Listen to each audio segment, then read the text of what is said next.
Hello दोस्तों, orbital chemistry में आपका बहुत बहुत स्वागत है। मैं हूं डॉक्टर प्रीतेश मौर्य और हम लोग यहां पर केमिस्ट्री का बहुत ही फास्ट, बहुत ही क्विक रिवीजन कर रहे हैं। और आज हम लोग एक टॉपिक लेके आए हैं यहां पर, वो कौन सा है? फिजिकल का टॉपिक है, थर्मोकेमिस्ट्री। ठीक है, आज हम लोग यहां पर इसके बारे में बहुत ही तेज़ इसको रिवाइज करने वाले हैं। तो यहाँ पर हम लोग बात करते हैं थर्मोकेमिस्ट्री होता है क्या है। ठीक है, तो सबसे पहले बेसिक यहाँ पर डेफिनेशन की बात करते हैं। आप कह सकते हैं फिजिकल केमिस्ट्री की वो ब्रांच जिसमें हम लोग क्या करते हैं, किसी केमिकल प्रोसेस या फिर किसी फिजिकल प्रोसेस के दौरान हीट के चेंज को ऑब्जर्व करते हैं। ठीक है, तो वहाँ पर कोई भी केमिकल रिएक्शंस वगैरह हो रही है या फिर कोई फिजिकल प्रोसेस वगैरह हो रहा है, उस दौरान हीट एब्जॉर्ब होती है या फिर हीट बाहर निकाली जाती है, क्या क्या होता है, कौन कौन सी घटनाएं घटती हैं, इन सब की स्टडी हम लोग करने वाले कहाँ पर? थर्मोकेमिस्ट्री। नाम से लग रहा है, थर्मो का मतलब हीट, केमिस्ट्री का मतलब कोई केमिकल रिएक्शन। ठीक है, कोई केमिकल प्रोसेस। तो कोई केमिकल रिएक्शन, केमिकल प्रोसेस के दौरान क्या हीट इवॉल्व होती है कि एब्जॉर्ब होती है, हीट का क्या वर्क होता है वहाँ पर, इस सबको हम लोग यहाँ पर सीखने वाले हैं। सबसे पहले अगर इस चैप्टर को हम लोग को पढ़ना है, कुछ बेसिक टर्म्स हैं जिसको हम लोग को क्लियर करना होगा।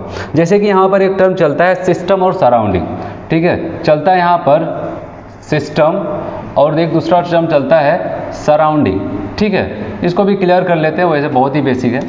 कहा गया अगर कोई भी केमिकल रिएक्शंस हम कहीं पर करा रहे हैं, ठीक है, कोई भी केमिकल रिएक्शंस है हम लोग कहीं पर करा रहे हैं, जैसे कि मान लिया कोई एक केमिकल रिएक्शन हम लोग यहाँ पर कोई एक बीकर लेके चलते हैं। ठीक है, ऐसा है, वहाँ पर कोई बंद बीकर है, यहाँ पर कोई केमिकल प्रोसेस करा रहे हैं या फिर कोई केमिकल रिएक्शंस करा रहे हैं। ठीक है, तो जहाँ पर हम लोग कोई केमिकल रिएक्शन, कोई केमिकल प्रोसेस करा रहे हैं, उसको हम लोग मान के चलते हैं वहाँ पर एक सिस्टम। ठीक है, इसको हम लोग सिस्टम कहते हैं। इसके बाहर की पूरी दुनिया जो होती है उसको हम लोग क्या कहते हैं वहाँ पर? सराउंडिंग के नाम से जानते हैं। ठीक है, तो ये चीज़ें हो जाती है। बेसिक डेफिनेशन से आप यहाँ पर देख सकते हो सिस्टम और सराउंडिंग। जैसे हम लोग कह सकते हैं कोई एक क्लासरूम है जहाँ पर क्या होता है, टीचर पढ़ा रहा है, स्टूडेंट पढ़ रहे हैं, तो वहाँ पर एक प्रोसेस चल रहा है, तो उस पूरे क्लासरूम को हम लोग क्या कह देंगे? एक सिस्टम मान लेंगे। इसके बाहर की जितनी पूरी दुनिया है, ठीक है, सब कुछ पूरा ब्रह्मांड वो क्या हो जाएगा? आप बताओगे, वो सराउंडिंग हो जाता है। ठीक है, जहाँ पर हम कोई भी वर्क परफॉर्म कर रहे हैं उसी को सिस्टम, उसके बाहर को कहा जाता है सराउंडिंग। ठीक है, इसके अलावा और जो टर्म्स आपको याद रखने हैं मैं आपको बताऊँ, यहाँ पर कहा जाता है कुछ, हम लोग यहाँ पर इसकी प्रॉपर्टीज़ के बारे में पढ़ने वाले हैं। प्रॉपर्टीज़ को हम लोग यहाँ पर देखने वाले हैं और प्रॉपर्टीज़ में यहाँ पर यह बताया गया, जैसे हम लोग बात करते हैं कुछ फंक्शन के बारे में बात करते हैं। जैसे कि यहाँ पर एक होता है स्टेट फंक्शन। थर्मोडायनेमिक की कुछ क्वांटिटीज़ ऐसी होती हैं जो स्टेट फंक्शन होती है। ठीक है, तो यहाँ पर कुछ लोग देखने वाले हैं स्टेट फंक्शन के बारे में। देखो, स्टेट फंक्शन का मतलब ये होता है कि थर्मोडायनेमिक कोई भी या फिर थर्मोकेमिस्ट्री की कोई भी ऐसी क्वांटिटीज़ जो क्या करते हैं, इनिशियल और फाइनल पे डिपेंड करती है। ठीक है, मान लिया जैसे यहाँ पर हम हैं, ये हमारा इनिशियल हुआ और यहाँ पर हम जाना चाहते हैं, ये हमारा फाइनल हुआ। तो वो डिपेंड ये नहीं करता है कि आप किस रास्ते से वहाँ पर पहुँचे हो। आप एक रास्ता ऐसा भी चॉइस कर सकते हो, आप एक रास्ता ऐसा भी चॉइस कर सकते हो, आप ऐसे भी जा सकते हो।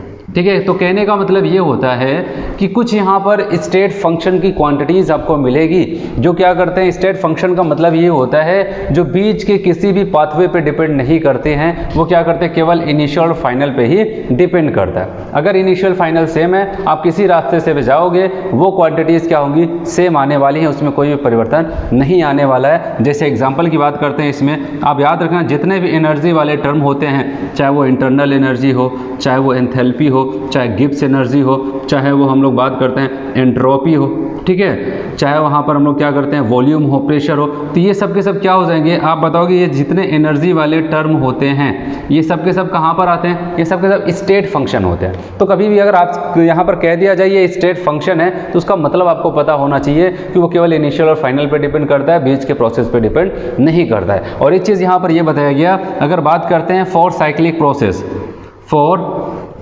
साइक्लिक प्रोसेस, याद रखना अगर कोई साइक्लिक प्रोसेस लेके चल रहे हैं तो स्टेट फंक्शन की वैल्यू क्या आ जाएगी? जितने भी स्टेट फंक्शन वाले हैं सबकी वैल्यू 0 आ जाती है। तो स्टेट फंक्शन की वैल्यू, स्टेट फंक्शन क्या हो जाएगा? वो 0 आ जाएगा। कोई भी क्वांटिटीज अगर स्टेट फंक्शन की है, अगर किसी साइक्लिक प्रोसेस की हम लोग बात करते हैं तो वहाँ पर वो क्या हो जाएगा? 0। जैसे कि अगर हम लोग बात करते हैं, आप यहाँ से चलना शुरू किए, ठीक है, ऐसे घूम के आए और घूम के आए, यहाँ पर क्या हो जाता है, आपका पता चला आपका यही इनिशियल है, आपका यही फाइनल है, तो फाइनल इनिशियल वही हो जाता है। और आपको पता है जो फाइनल और इनिशियल पे डिपेंड करता है, मतलब क्या करता है, वहाँ पर हम लोग जब डिफरेंस देखेंगे तो यही तो कहते हैं फाइनल माइनस इनिशियल। ठीक है, अब उसका फाइनल भी वही है, इनिशियल भी वही है, मतलब सेम पॉइंट पे हम हैं, तो वहाँ पर क्या हो जाता है, वो 0 हो जाता है। तो किसी साइक्लिक प्रोसेस के लिए स्टेट फंक्शन की जो भी क्वांटिटीज होती हैं वो सब के सब क्या हो जाती हैं? तो एक हो गया यहाँ पर स्टेट फंक्शन। अब हम लोग दूसरा यहाँ पर देखते हैं जिसको कहा जाता है पाथ फंक्शन। ठीक है, पाथ फंक्शन तो नाम से ही पता चल रहा है जो पाथ पे डिपेंड करता है। बताइए कुछ ऐसी थर्मोडायनेमिक क्वांटिटीज़ होती हैं जो क्या करते हैं, बताइए अगर ये आपका इनिशियल है, ये आपका फाइनल है, ठीक है, इनके ऊपर तो डिपेंड ही करता है। ठीक है, इनके ऊपर तो डिपेंड ही करता है, लेकिन साथ ही साथ ये भी डिपेंड करता है आप किस रास्ते से गए हो। ठीक है, आप किस रास्ते से गए, तो ये सारी चीज़ें वहाँ पर डिपेंड करती है। तो इसको कहा जाता है पाथ फंक्शन। अगर यहाँ पर x1 है तो यहाँ पर x2, यहाँ पर x3, तो सबकी वैल्यू अलग अलग हो सकती है। लेकिन यहाँ पर अगर मान लेते हैं यहाँ पर अगर कोई स्टेट फंक्शन है, यहाँ पर इसकी वैल्यू x है, तो यहाँ पर भी इस रास्ते से दौरान भी यहाँ पर वैल्यू x ही आएगी और यहाँ पर वैल्यू x ही आएगी। तो यहाँ पर क्या हो जाता है, किसी रास्ते से जाओ कोई दिक्कत नहीं है। ठीक है, जितने एनर्जी वाले टर्म्स हो गए, प्रेशर हो गया, वॉल्यूम हो गया, सब के सब यहीं पर आ जाते हैं। ठीक है, हम लोग बात करते हैं यहाँ पर कौन आएगा, जो पाथ पे डिपेंड करता है। इस रास्ते से गया तो कुछ और मिला, इस रास्ते से कुछ और मिला, इस रास्ते से कुछ और मिल जाता है। ठीक है, तो वो बताया गया। जैसे एग्जाम्पल के तौर पे हम लोग बात करते हैं जिसको हम कहते हैं वर्क डन। ठीक है, वर्क डन हो गया, या फिर हम लोग बात करते हैं हीट हो गया। ठीक है, या फिर हम लोग बात करते हैं डिस्टेंस। ठीक है, ये सब के सब क्या होते हैं, ये सब के सब पाथ फंक्शन होते हैं।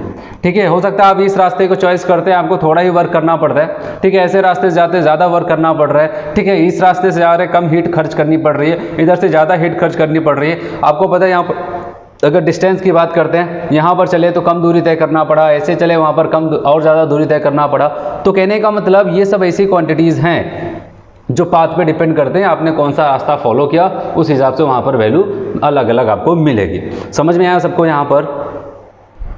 चलिए यहाँ पर कुछ प्रॉपर्टीज़ के बारे में और हम लोग सीखते हैं यहाँ पर, जो भी थ्योरेटिकल है इसको हम लोग पहले कवर कर रहे हैं। जैसे कि यहाँ पर सबसे पहले बताया गया कि यहाँ पर कुछ ऐसे होती हैं जो एक्सटेंसिव प्रॉपर्टीज़ रखती हैं, कुछ ऐसे होते हैं जो इंटेंसिव प्रॉपर्टीज़ होते हैं।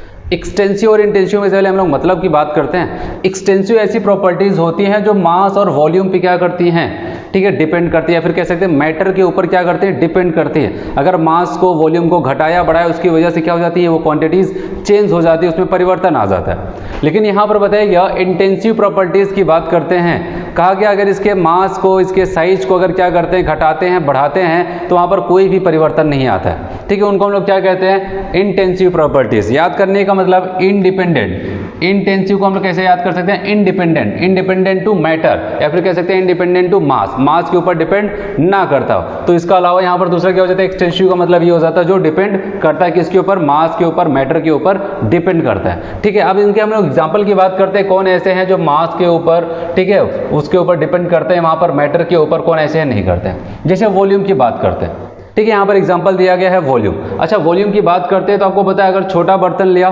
ठीक है, उसका वॉल्यूम कम, बड़ा लिया तो क्या हो जाता है, उसका ज़्यादा हो जाता है वहाँ पर वॉल्यूम। तो कहने का मतलब साइज को छोटा बड़ा किया तो उसकी वजह से वॉल्यूम क्या हो रहा है, घटता बढ़ता रहता है। नंबर ऑफ मोल्स, देखो नंबर ऑफ मोल्स की बात करते हैं। जैसे आपको पता है अगर थोड़ा मास लेके चलेंगे, क्योंकि मास अपॉन मॉलिक्यूलर वेट को अगर डिवाइड करते हैं तभी मोल मिलता है, थोड़ा मास लेके चले तो थोड़ा मोल, ज़्यादा मास लेके चलेंगे ज़्यादा मोल आ जाएगा। इसके अलावा मास भी बताया गया, वहाँ पर क्या हो जाता है, छोटा वहाँ पर पार्टिकल लेके चलते कम मास, बड़ा पार्टिकल ज़्यादा मास। इसके अलावा एनर्जी के जितने टर्म हो, चाहे वो free energy, entropy, enthalpy, internal energy, heat capacity, ये सब के सब क्या हो जाते हैं, मास डिपेंडेंट होते हैं। ज़्यादा चीज़ें लेके चलोगे, ज़्यादा मास लेके चलोगे, एनर्जी वहाँ पर ज़्यादा मिलेगी, कम लेके चलोगे तो कम मिलने वाला है। तो मास के ऊपर ये डिपेंड करते हैं। चलिए यहाँ पर हम लोग बात करते हैं जैसे डेंसिटी।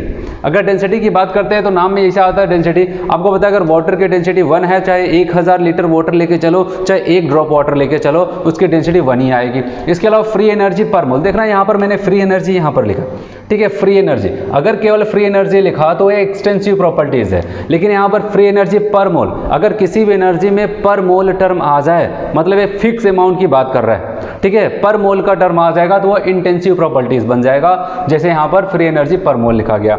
स्पेसिफिक हीट भी यहाँ पर क्या हो जाता है, एक पर्टिकुलर मोल के बारे में बात करता है। प्रेशर हो गया, टेम्परेचर हो गया। अब देखो अगर हम लोग बात करते हैं प्रेशर या फिर टेम्परेचर में अगर आपको डाउट है तो हम लोग ऐसा कह सकते हैं कोई एक बीकर है, ठीक है, अगर उस पर प्रेशर अप्लाई किया जाएगा तो उसके हर एक कोने कोने में, हर जगह जितना बड़ा उसका एरिया होगा सब जगह सेम प्रेशर ही लगने वाला है। ऐसा नहीं कहीं पर क्या हो जाएगा, बीच में ज़्यादा लग जाएगा, कहीं पर कम लगेगा, तो वहाँ पर क्या हो जाता है, प्रेशर सेम लगता है। और ऐसे अगर टेम्परेचर की बात करते हैं, अगर एक बड़ा सा कमरा है, कोई भी हॉल है, तो टेम्परेचर क्या हो जाएगा, सब जगह क्या हो जाएगा, सेम ही होने वाला है। ऐसा नहीं यहाँ पर कम है वहाँ पर ज़्यादा है, ठीक है, तो वहाँ पर क्या हो जाएगा, टेम्परेचर भी क्या हो जाएगा, इंटेंसिव प्रॉपर्टीज़ पे होगा, ठीक ठीक है। तो अब यहाँ पर बात करते हैं रिफ्लेक्टिव इंडेक्स की बात करते हैं। जैसे आपको पता है वाटर हो गया, वो क्या हो जाता है वहाँ पर, इन सब का क्या होता है, रिफ्रैक्टिव इंडेक्स फिक्स होता है। चाहे छोटा सा ड्रॉप लेके चले, चाहे वहाँ पर बड़े अमाउंट में लेके चले, ग्लासेस हो गए, इन सब का रिफ्रैक्टिव इंडेक्स फिक्स होता है। सरफेस टेंशन और विस्कोसिटी भी, ये सब के सब क्या हो जाते हैं, इंटेंसिव प्रॉपर्टीज हो जाते हैं। तो आपको ये भी याद रखना है थ्योरेटिकल में एक्सटेंसिव और इंटेंसिव प्रॉपर्टीज, कौन एक्सटेंसिव होता है कौन इंटेंसिव होता है। और खास करके याद रखना जितने भी एनर्जी वाले टर्म है सबको मैंने कहाँ पर रख दिया,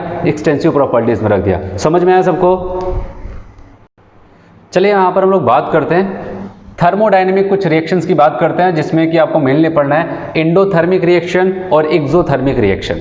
ठीक है, एंडोथर्मिक और एक्सोथर्मिक रिएक्शन के बारे में लोग यहाँ पर सीखते हैं। ठीक है, यहाँ पर क्या होता है, मानते हैं यहाँ पर कोई एक रिएक्शन है, ठीक है, अगर वो एंडोथर्मिक है तो वहाँ पर क्या हो जाएगा, जैसे एक रिएक्शन यहाँ पर एग्जाम्पल लिया गया PCl5, ये डिसोशिएट हो जाता है PCl3 और Cl2 में जाकर के डिसोशिएट होता है। और यहाँ पर देखना, ध्यान देना, आपके माइंड में ये आएगा कि एंडोथर्मिक में तो यहाँ पर क्या हो जाता है, प्लस में हीट दिखाई देता है, लेकिन वो क्या हो जाता है, हीट चेंज की वैल्यू की जाती है। तो यहाँ पर बताया गया है कि PCl5 टूटता है PCl3 प्लस Cl2 और यहाँ पर -Q है। हाँ ये सही है, ठीक है, ये -Q ही है यहाँ पर। ठीक है, ये क्या है, केवल हीट को बता रहा है, यहाँ से यहाँ तक पूरी रिएक्शन के बारे में बताया गया। ठीक है, तो यहाँ पर बताया जाता है कि यहाँ पर क्या हो रहा है, इतनी एनर्जी को अगर हम इसमें घटा देते हैं, ध्यान देना, इतने हीट को अगर क्या करते हैं प्रोडक्ट में से घटा देंगे, तब जाकर के इस साइड की और इस साइड की एनर्जी क्या हो जाएगी, जो हीट होगी वो इक्वल हो जाती है। तो आपको याद रखना है यहाँ पर डेल्टा एच नहीं लिखा गया, अगर डेल्टा एच लिखा जाएगा तो उसकी वैल्यू क्या हो जाएगी, वो पॉजिटिव ही होगी। हीट चेंज की वैल्यू जो एंट्रोपी चेंज होगा, ठीक है, सॉरी इंथैल्पी चेंज जो होगा वो क्या हो जाएगा, वो तो पॉजिटिव में ही होगा। और अगर पूछा जाए कितना पॉजिटिव होगा, तो आप बताओगे वो जितना यहाँ पर हीट की वैल्यू दी गई है उतने में ही होगा, और वो क्या हो जाएगा, पॉजिटिव साइन के साथ होगा। ठीक है, और यहाँ पर हमसे पूछा जाए इंटरनल एनर्जी, आप बताओ ये भी क्या हो जाएगा, ये भी पॉजिटिव होगा।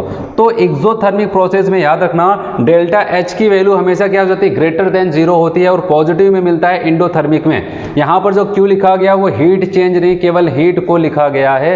ये बात आपको ध्यान रखनी है, क्योंकि बहुत लोग को डाउट होता है, उनके माइंड में रखता है नहीं यहाँ पर तो हमेशा प्लस ही होना चाहिए। ये हीट बताया गया, एक्चुअली होता क्या है मैं आपको जल्दी से समझा दूँ। यहाँ पर जैसे कि मैंने आपको ग्राफ, हम लोग केमिकल काइनेटिक्स में ग्राफ को पढ़े थे, ठीक है, एंडोथर्मिक का ग्राफ कुछ ऐसा होता है, ध्यान देना, ये हमारा एनर्जी ऑफ रिएक्टेंट है और ये हमारा क्या हो जाता है, एनर्जी ऑफ प्रोडक्ट है।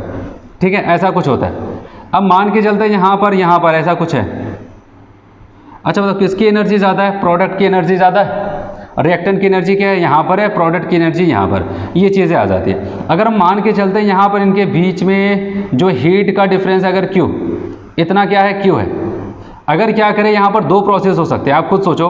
हमको ये, इसका मतलब क्या होता है, यहाँ पर इसका मतलब इक्वल का साइन मान के चलो, जितना यहाँ पर है उतना यहाँ पर भी है, मतलब जितनी हीट इधर है उतनी हीट इधर भी करनी है। ठीक है, एक बैलेंस केमिकल रिएक्शन लिखनी है तो अब क्या हो जाता है, आप एक काम ये कर सकते हो, अगर ये क्या है, वैल्यू ज़्यादा है, इसमें आप Q को घटा दो। ठीक है, Q को घटा दोगे तो क्या हो जाएगा, इतना Q घट जाएगा, तो मतलब ये वैल्यू आकर के इसके लेवल पे आ जाएगी। या फिर आप ये भी कर सकते हो, यहाँ पर जो Q है, ठीक है, उतना Q इसमें जोड़ दो, ये पहुँच जाएगा इसके लेवल पे। या तो प्रोडक्ट को घटा करके रिएक्टेंट के लेवल पे पहुँचा दो, या फिर रिएक्टेंट को Q एनर्जी दे करके क्या कर सकते हो आप, यहाँ पर प्रोडक्ट के लेवल पे पहुँचा दो। क्योंकि यहाँ पर हम लोग जितना इस साइड है उतना इस साइड है, तो बैलेंस करने के चक्कर में यहाँ पर क्या किया गया, Q माइनस किया गया। अगर आप समझो, जैसे कि मैंने कहा ये 20 है, ठीक है, और ये क्या है, यहाँ पर ये 25 है, तो आप ये काम ये कर सकते हैं, 25 में से 5 को घटा दें, मतलब 5Q को अगर आप घटा देते हैं 5 को, तब भी ये 20 पे आ जाएगा। या फिर आप एक काम ये कर सकते हैं, यहाँ पर 5 को जोड़ दें, मतलब Q को जोड़ दें यहाँ पर 5 को, तो ये क्या हो जाएगा, इसके बराबर 25 के हो जाता है। तो इसीलिए यहाँ पर जो -Q लिखा गया है, इस पर आपको ध्यान देना है। अगर माइनस में कोई भी वैल्यू लिखी गई है, इसका मतलब वो किसको बता रहा है, एंडोथर्मिक में बता रहा है। ठीक है, अगर हीट लिखा गया है, अगर हीट चेंज लिखा गया है, तो इसका मतलब एंडोथर्मिक में वो क्या होगा, पॉजिटिव होता है। तो कुछ बातें हैं जो आपको ध्यान रखना है, उसमें कोई कंफ्यूजन नहीं होना चाहिए। जैसे यहाँ पर बात करते हैं, एक एक्सोथर्मिक प्रोसेस है, और आपको यहाँ पर मैंने क्या लिखा, +Q है, इस रिएक्शन के साथ ही बैलेंस करके लिखा गया है, इस साइड की हीट बराबर इस साइड की हीट। ठीक है, बैलेंस करके लिखा गया है पूरा। और यहाँ पर अगर हमसे पूछा जाए डेल्टा एच की वैल्यू क्या होगी, आप बताओगे एक्सोथर्मिक के डेल्टा एच की वैल्यू नेगेटिव ही होगी। ठीक है, अगर पूछा जाए कितना नेगेटिव होगा, बताएगा जितना हीट यहाँ पर प्लस में लिखा गया है वही वैल्यू यहाँ पर माइनस में अगर हम लोग लेते हैं, तो वो हमारे डेल्टा एच की वैल्यू आएगी। ठीक है, माइनस में इंटरनल एनर्जी भी क्या हो जाएगी हम लोग की, अब बताओ कि इंटरनल एनर्जी भी क्या हो जाएगी, नेगेटिव आएगी। तो ये सारी चीज़ें यहाँ पर चलती है। समझ में आया सबको? यहाँ पर भी अगर हम लोग समझना चाहें तो इसको जल्दी से ऐसे कर सकते हैं। मैंने आपको बताया था इसके लिए कर्व ऐसे आता था, ठीक है, ऐसे आता था। ये रिएक्टेंट होता था और ये आपका क्या हो जाता था, प्रोडक्ट होता था।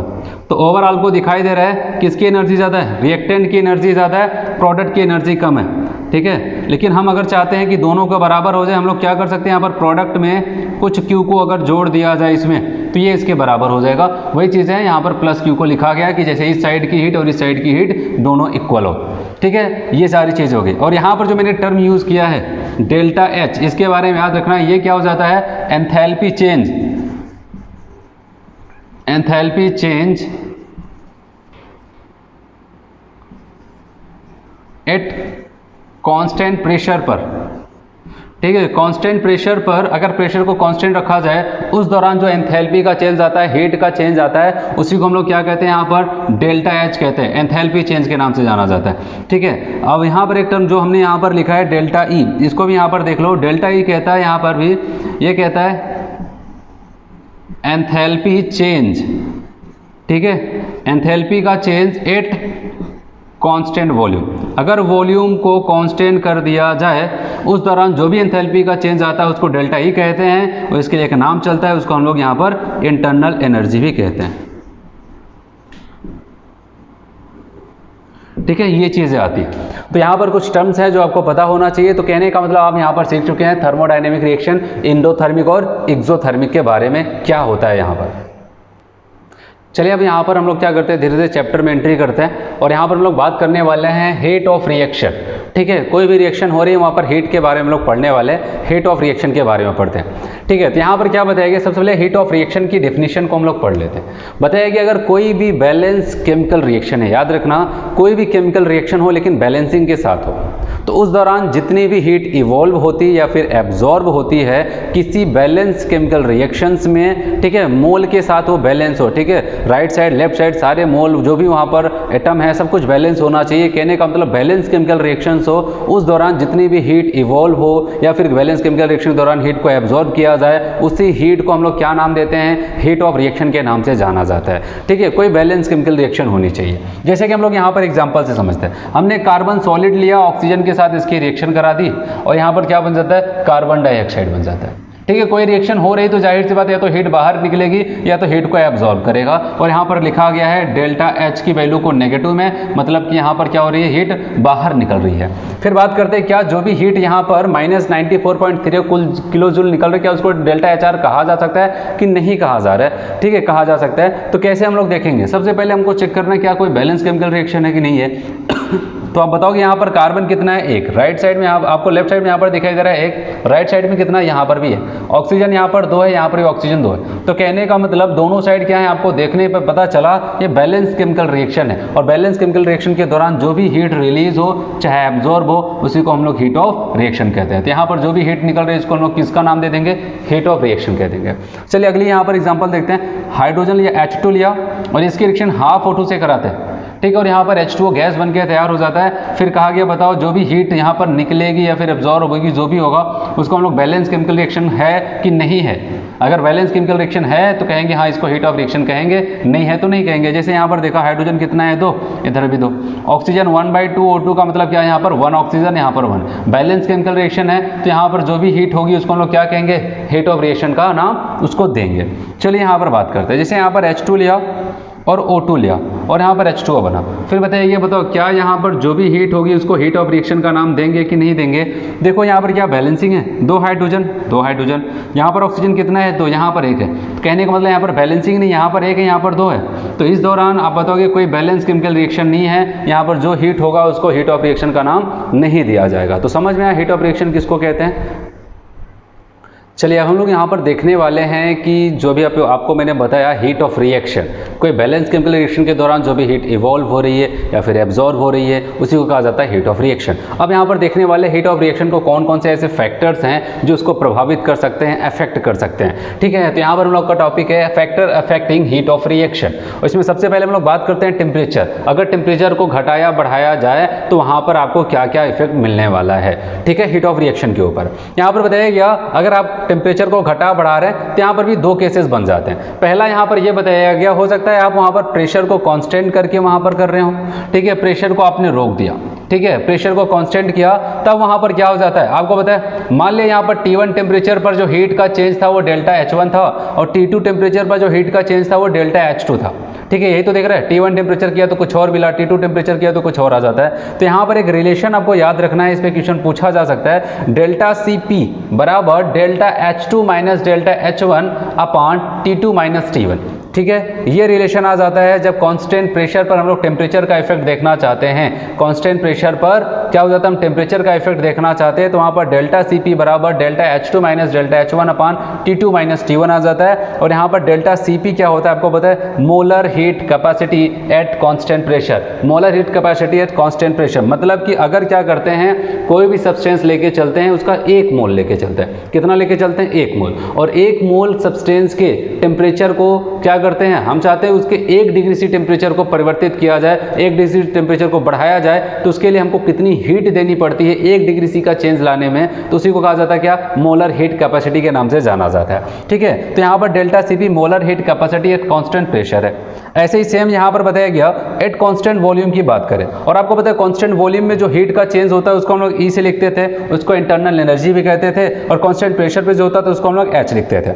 अब यहाँ पर ये बताया गया डेल्टा Cv बराबर, V आपको बता रहा है आप कांस्टेंट वॉल्यूम रखे, P यहाँ पर बता रहा है आप कांस्टेंट प्रेशर रखे, डेल्टा Cv बराबर delta E2 minus E1 upon T2 minus T1। मतलब यहाँ पर यह जब टेम्परेचर T1 था तो हीट का जो चेंज आया था, फिर इंटरनल एनर्जी में जो चेंज आया तो उसको E1 कहा गया, जब टेम्परेचर को T2 किया गया उस दौरान जो इंटरनल एनर्जी में चेंज आता है उसको E2 कहा गया, ठीक है। और यहाँ पर डेल्टा Cv बराबर आ जाता है delta E2 minus E1 upon T2 minus T1। और यहाँ पर पूछा डेल्टा Cv क्या होता है, अब बताओ कि molar heat capacity eight constant volume, ठीक है। अगर एक कांस्टेंट वॉल्यूम रखा जाए और कोई भी सब्सटेंस का 1 मोल लिया जाए, उसके 1 मोल के टेम्परेचर को हम लोग क्या कर सकते हैं, वहाँ पर 1 डिग्री से बढ़ाने की कोशिश कर रहे हैं, उसके लिए जो भी हीट देना पड़ता है उसी को कहा जाता है molar heat capacity eight constant volume. तो कहने का मतलब ये दोनों आपको याद रखना है, यहाँ पर जो भी यहाँ पर टेम्परेचर का हीट के साथ रिलेशन बताया गया है, टेम्परेचर का हीट के साथ रिलेशन बताया गया है, ठीक है, कांस्टेंट वॉल्यूम कांस्टेंट प्रेशर पर।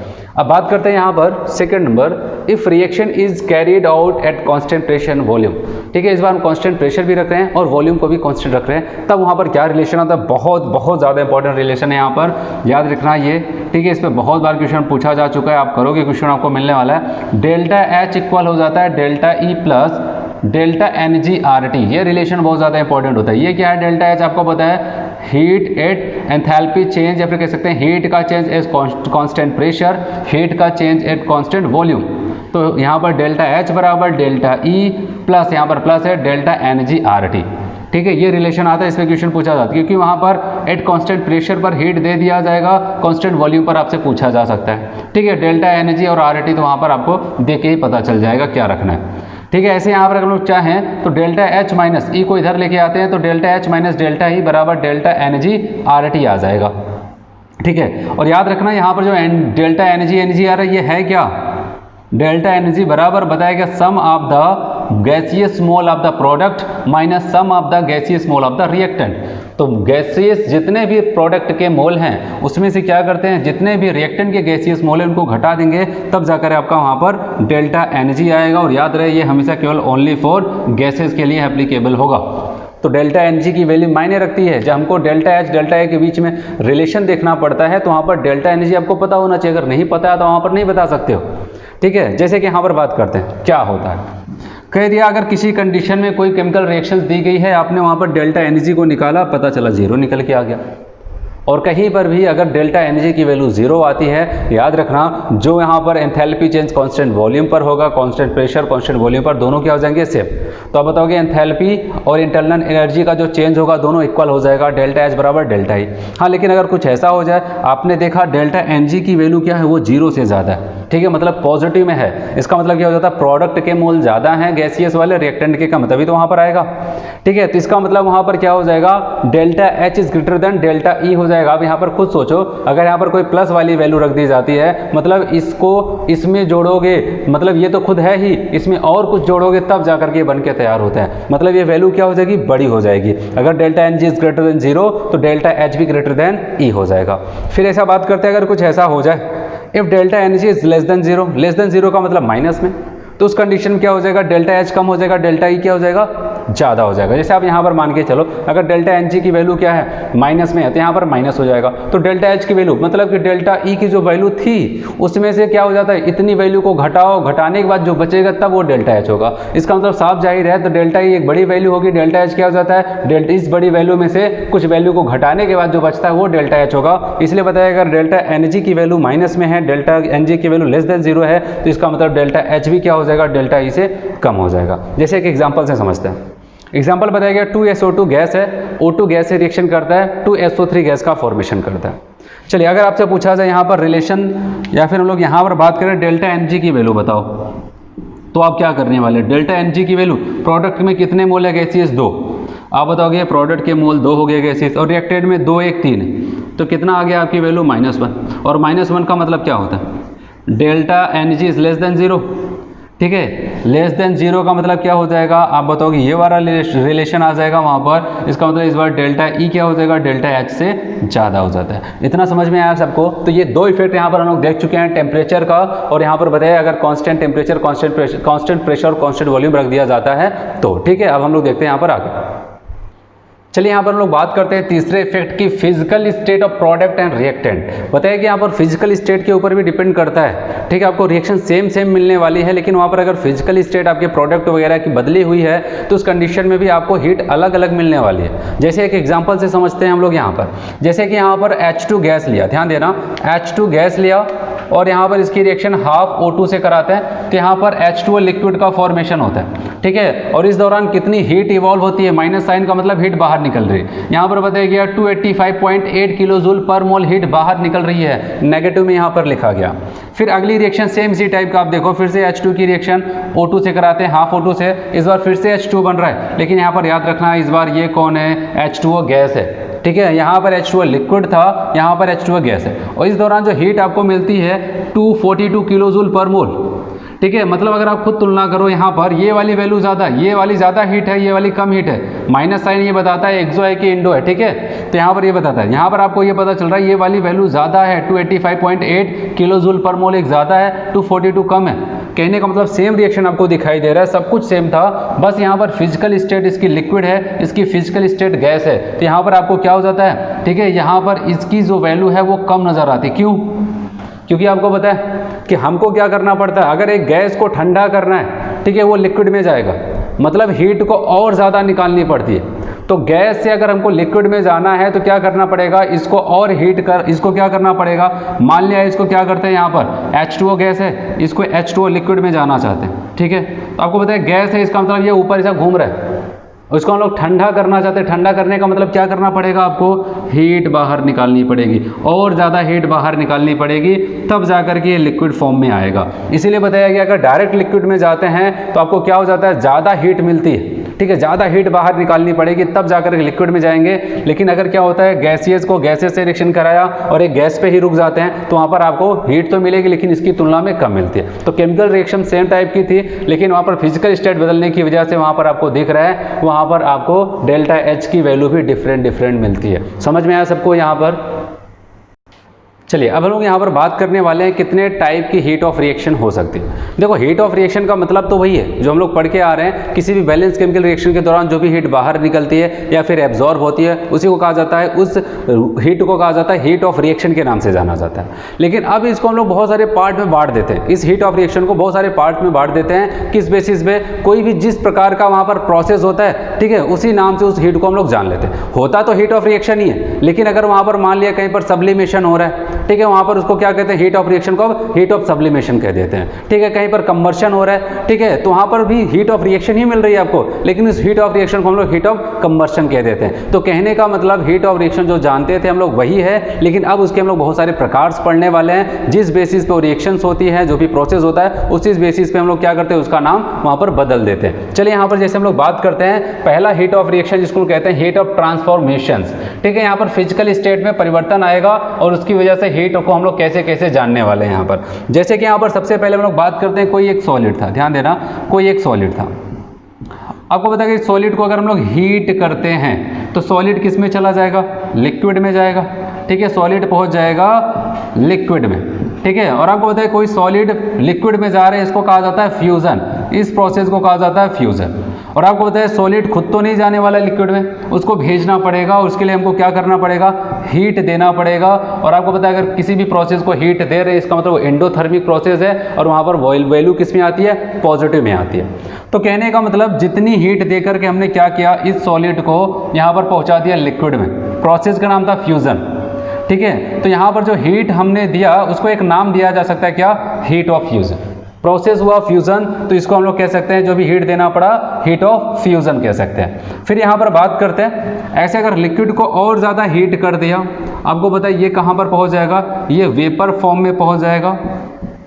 प्रोसेस का नाम क्या होता है, आप बताओगे, वेपोराइजेशन के नाम से जाना जाता है, ठीक है। इसको वेपोराइजेशन के नाम से जाना जाता है। और इसमें अगर हमको देखा जाए, ये लिक्विड खुद तो गैस में नहीं जा रहा था, वेपर नहीं बना रहा था, इसको बनाना पड़ेगा कैसे, जब हम लोग इसको देंगे क्या, हीट। और हीट दिया तो यहाँ पर क्या हो जाएगा, एंडोथर्मिक प्रोसेस, और वहाँ पर डेल्टा एच की वैल्यू पॉजिटिव।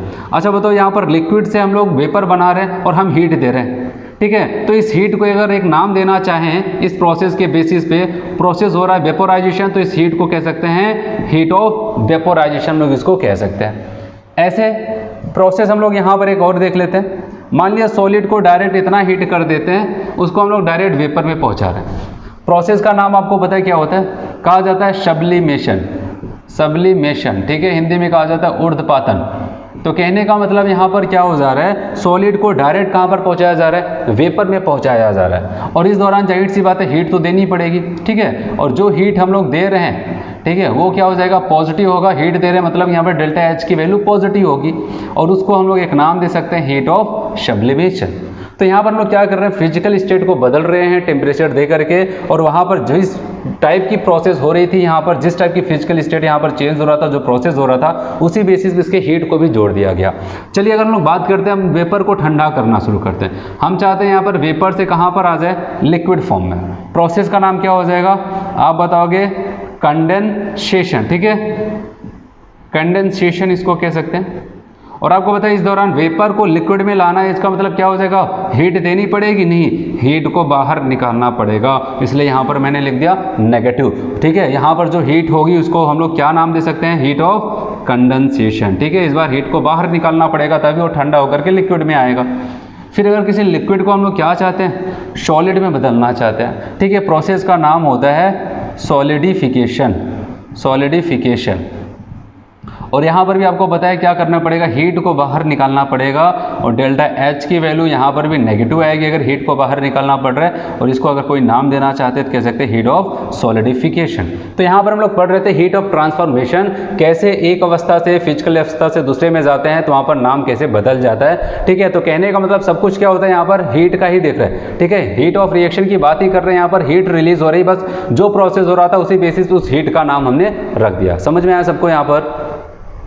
चलिए यहाँ पर सेकेंड हीट ऑफ रिएक्शन की बात करते हैं, जिसका नाम हम लोग यहाँ पर जानते हैं हीट ऑफ फॉर्मेशन, ठीक है। हीट ऑफ फॉर्मेशन यहाँ पर दूसरी है, काफ़ी ज़्यादा इंपॉर्टेंट है ये हीट ऑफ रिएक्शन, जिसको हम लोग कहने वाले हैं यहाँ पर हीट ऑफ फॉर्मेशन। अब सबसे पहले इसके डेफिनेशन की बात करते हैं। इसके डेफिनेशन पे भी क्वेश्चन आ जाता है वहाँ पर एग्जाम्पल बना करके, ठीक है। कहा जाता है कि अगर क्या करते हैं, कोई भी एक केमिकल रिएक्शन है जिसमें हमारा प्रोडक्ट, याद रखना, जिसमें हमारा प्रोडक्ट केवल 1 मोल बने, किसी बैलेंस केमिकल रिएक्शंस में हमारा प्रोडक्ट 1 मोल बनना चाहिए। और बताया गया वो किससे बनना चाहिए, पहले तो बनना चाहिए कितना, 1 मोल आपका प्रोडक्ट बने, लेकिन किससे बनना चाहिए, बताया गया वो किसी कंस्टिट्यूएंट फॉर्म से बनना चाहिए, ठीक है। कंस्टिट्यूएंट मतलब जो उसका सबसे ज़्यादा स्टेबल फॉर्म है, जिस फॉर्म में वो सबसे ज़्यादा पाया जाता है, ठीक है, उस फॉर्म से वो 1 मोल प्रोडक्ट का फॉर्मेशन करे।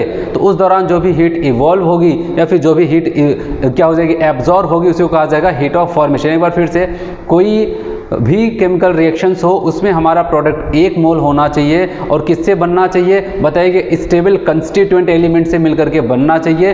तब जा करके उस दौरान जो भी हीट इवॉल्व होती है फिर एब्जॉर्ब होती है, उसी को हम लोग क्या कहते हैं, कहा जाता है हीट ऑफ फॉर्मेशन कहा जाता है। उस हीट ऑफ रिएक्शन को हीट ऑफ फॉर्मेशन कहा जाता है। जैसे मैं आपको एग्जांपल से समझाऊं, आपको ज़्यादा समझ में आएगा। जैसे मान लें यहाँ पर कार्बन ग्रेफाइट लेते हैं, कार्बन का ये बहुत ही कंस्टिट्यूएंट फॉर्म माना जाता है, बहुत स्टेबल फॉर्म माना जाता है।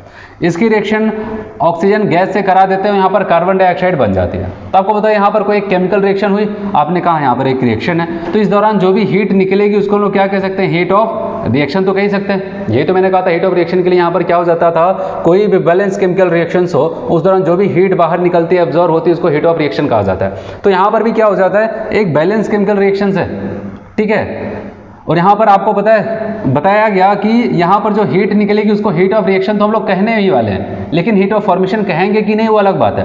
कहा गया, मैंने आपको डेफिनेशन में बताया, आपका प्रोडक्ट कितना होना चाहिए, 1 मोल। कितना है यहाँ पर, 1 मोल है, ठीक है। किससे बनना चाहिए, इसके स्टेबल फॉर्म से। स्टेबल फॉर्म का मतलब कंस्टिट्यूएंट फॉर्म, जो कार्बन आया है वो कार्बन अपने सबसे स्टेबल फॉर्म से आना चाहिए, जो यहाँ पर ऑक्सीजन आया है वो अपने स्टेबल फॉर्म से आना चाहिए। और आपको बताया कार्बन का स्टेबल फॉर्म ग्रेफाइट क्या होता है, कार्बन का एक स्टेबल फॉर्म माना जाता है। और ऑक्सीजन का स्टेबल फॉर्म क्या होता है, ऑक्सीजन किसमें सबसे ज्यादा रहता है, O2 में रहता है। तो कहने का मतलब ये कंस्टिट्यूएंट फॉर्म से हमने क्या किया है, कार्बन डाइऑक्साइड गैस का 1 मोल बनाया है। इस दौरान जो भी हीट ऑफ रिएक्शन होगी इसी को हम लोग यहाँ पर अब इसी हीट ऑफ रिएक्शन को हीट ऑफ फॉर्मेशन कहने वाला है, ठीक है। समझ में आया सबको। एक और एग्जांपल से समझते हैं। यहाँ पर अगर कल को कह दिया जाए कार्बन डायमंड है यहाँ पर, ठीक है, और यहाँ पर ऑक्सीजन गैस से रिएक्शन कराई गई और यहाँ पर कार्बन डाइऑक्साइड गैस बनता है, बताओ यहाँ पर हीट ऑफ रिएक्शन होगी कि नहीं होगी। आप बताओगे हीट ऑफ रिएक्शन तो होगी, क्यों, क्योंकि यहाँ पर एक बैलेंस केमिकल रिएक्शन है तो हीट ऑफ रिएक्शन होगी। फिर बात करते हैं क्या हीट ऑफ रिएक्शन को हम लोग हीट ऑफ फॉर्मेशन कह सकते हैं। कहा गया, देखते हैं, चेक करते हैं। 1 मोल कार्बन डाइऑक्साइड सही है, प्रोडक्ट 1 मोल बन रहा है, ठीक है। ऑक्सीजन आया है O2 एक स्टेबल फॉर्म से, लेकिन कार्बन यहाँ पर डायमंड से आया है। डायमंड को क्या कहा जाता है, कार्बन का जो फॉर्म होता है डायमंड वाला, उसको स्टेबल फॉर्म नहीं माना जाता, मतलब उसको कंस्टिट्यूएंट फॉर्म नहीं माना जाता है। इसका मतलब हीट ऑफ रिएक्शन तो होगा, लेकिन इस हीट ऑफ रिएक्शन को हीट ऑफ फॉर्मेशन नहीं कहेंगे। क्यों नहीं कहा, क्योंकि यहाँ पर डायमंड यूज हुआ है, ठीक है। इसके अलावा और देखते हैं हम लोग यहाँ पर,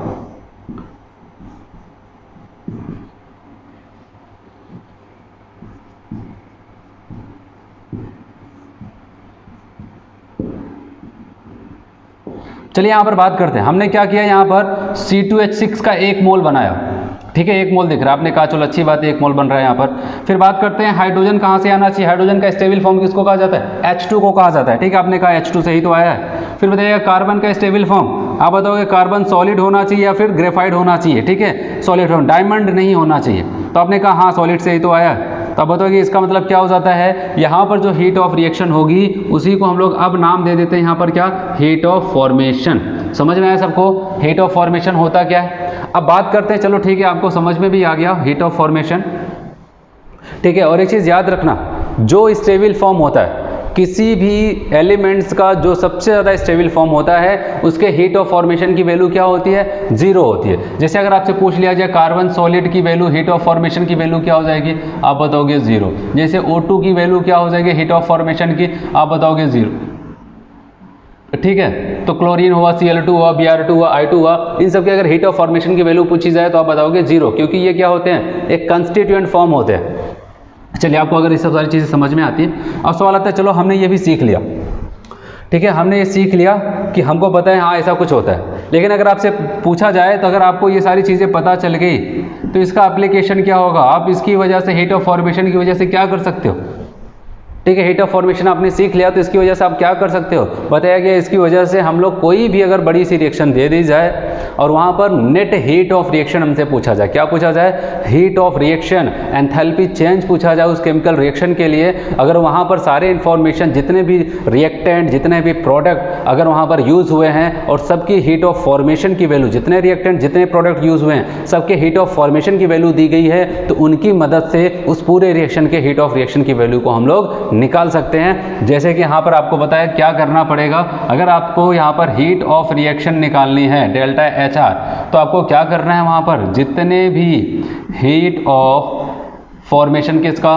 प्रोडक्ट का है, ठीक है, उसमें से क्या करना है, sum of heat of formation of reactant को घटा देना, ठीक है। तो प्रोडक्ट के जितने भी वहाँ पर हीट ऑफ फॉर्मेशन की वैल्यू है उसमें से क्या करना है, जितने भी वहाँ पर रिएक्टेंट्स हैं उनके हीट ऑफ फॉर्मेशन की वैल्यू को आप घटा दोगे, उसके बाद जो भी आपको मिलने वाला है उस पूरी बैलेंस केमिकल रिएक्शंस की आपको क्या मिलने वाली है, हीट ऑफ रिएक्शन की वैल्यू मिल जाती है। समझ में आया इसका एप्लीकेशन क्या होता है, ठीक है, heat of products minus reactant, ठीक है, कौन से फॉर्मेशन की वैल्यू, प्रोडक्ट में से रिएक्टेंट को घटाना है, ये बात आपको यहाँ पर ध्यान रखना है। समझ में आया सबको।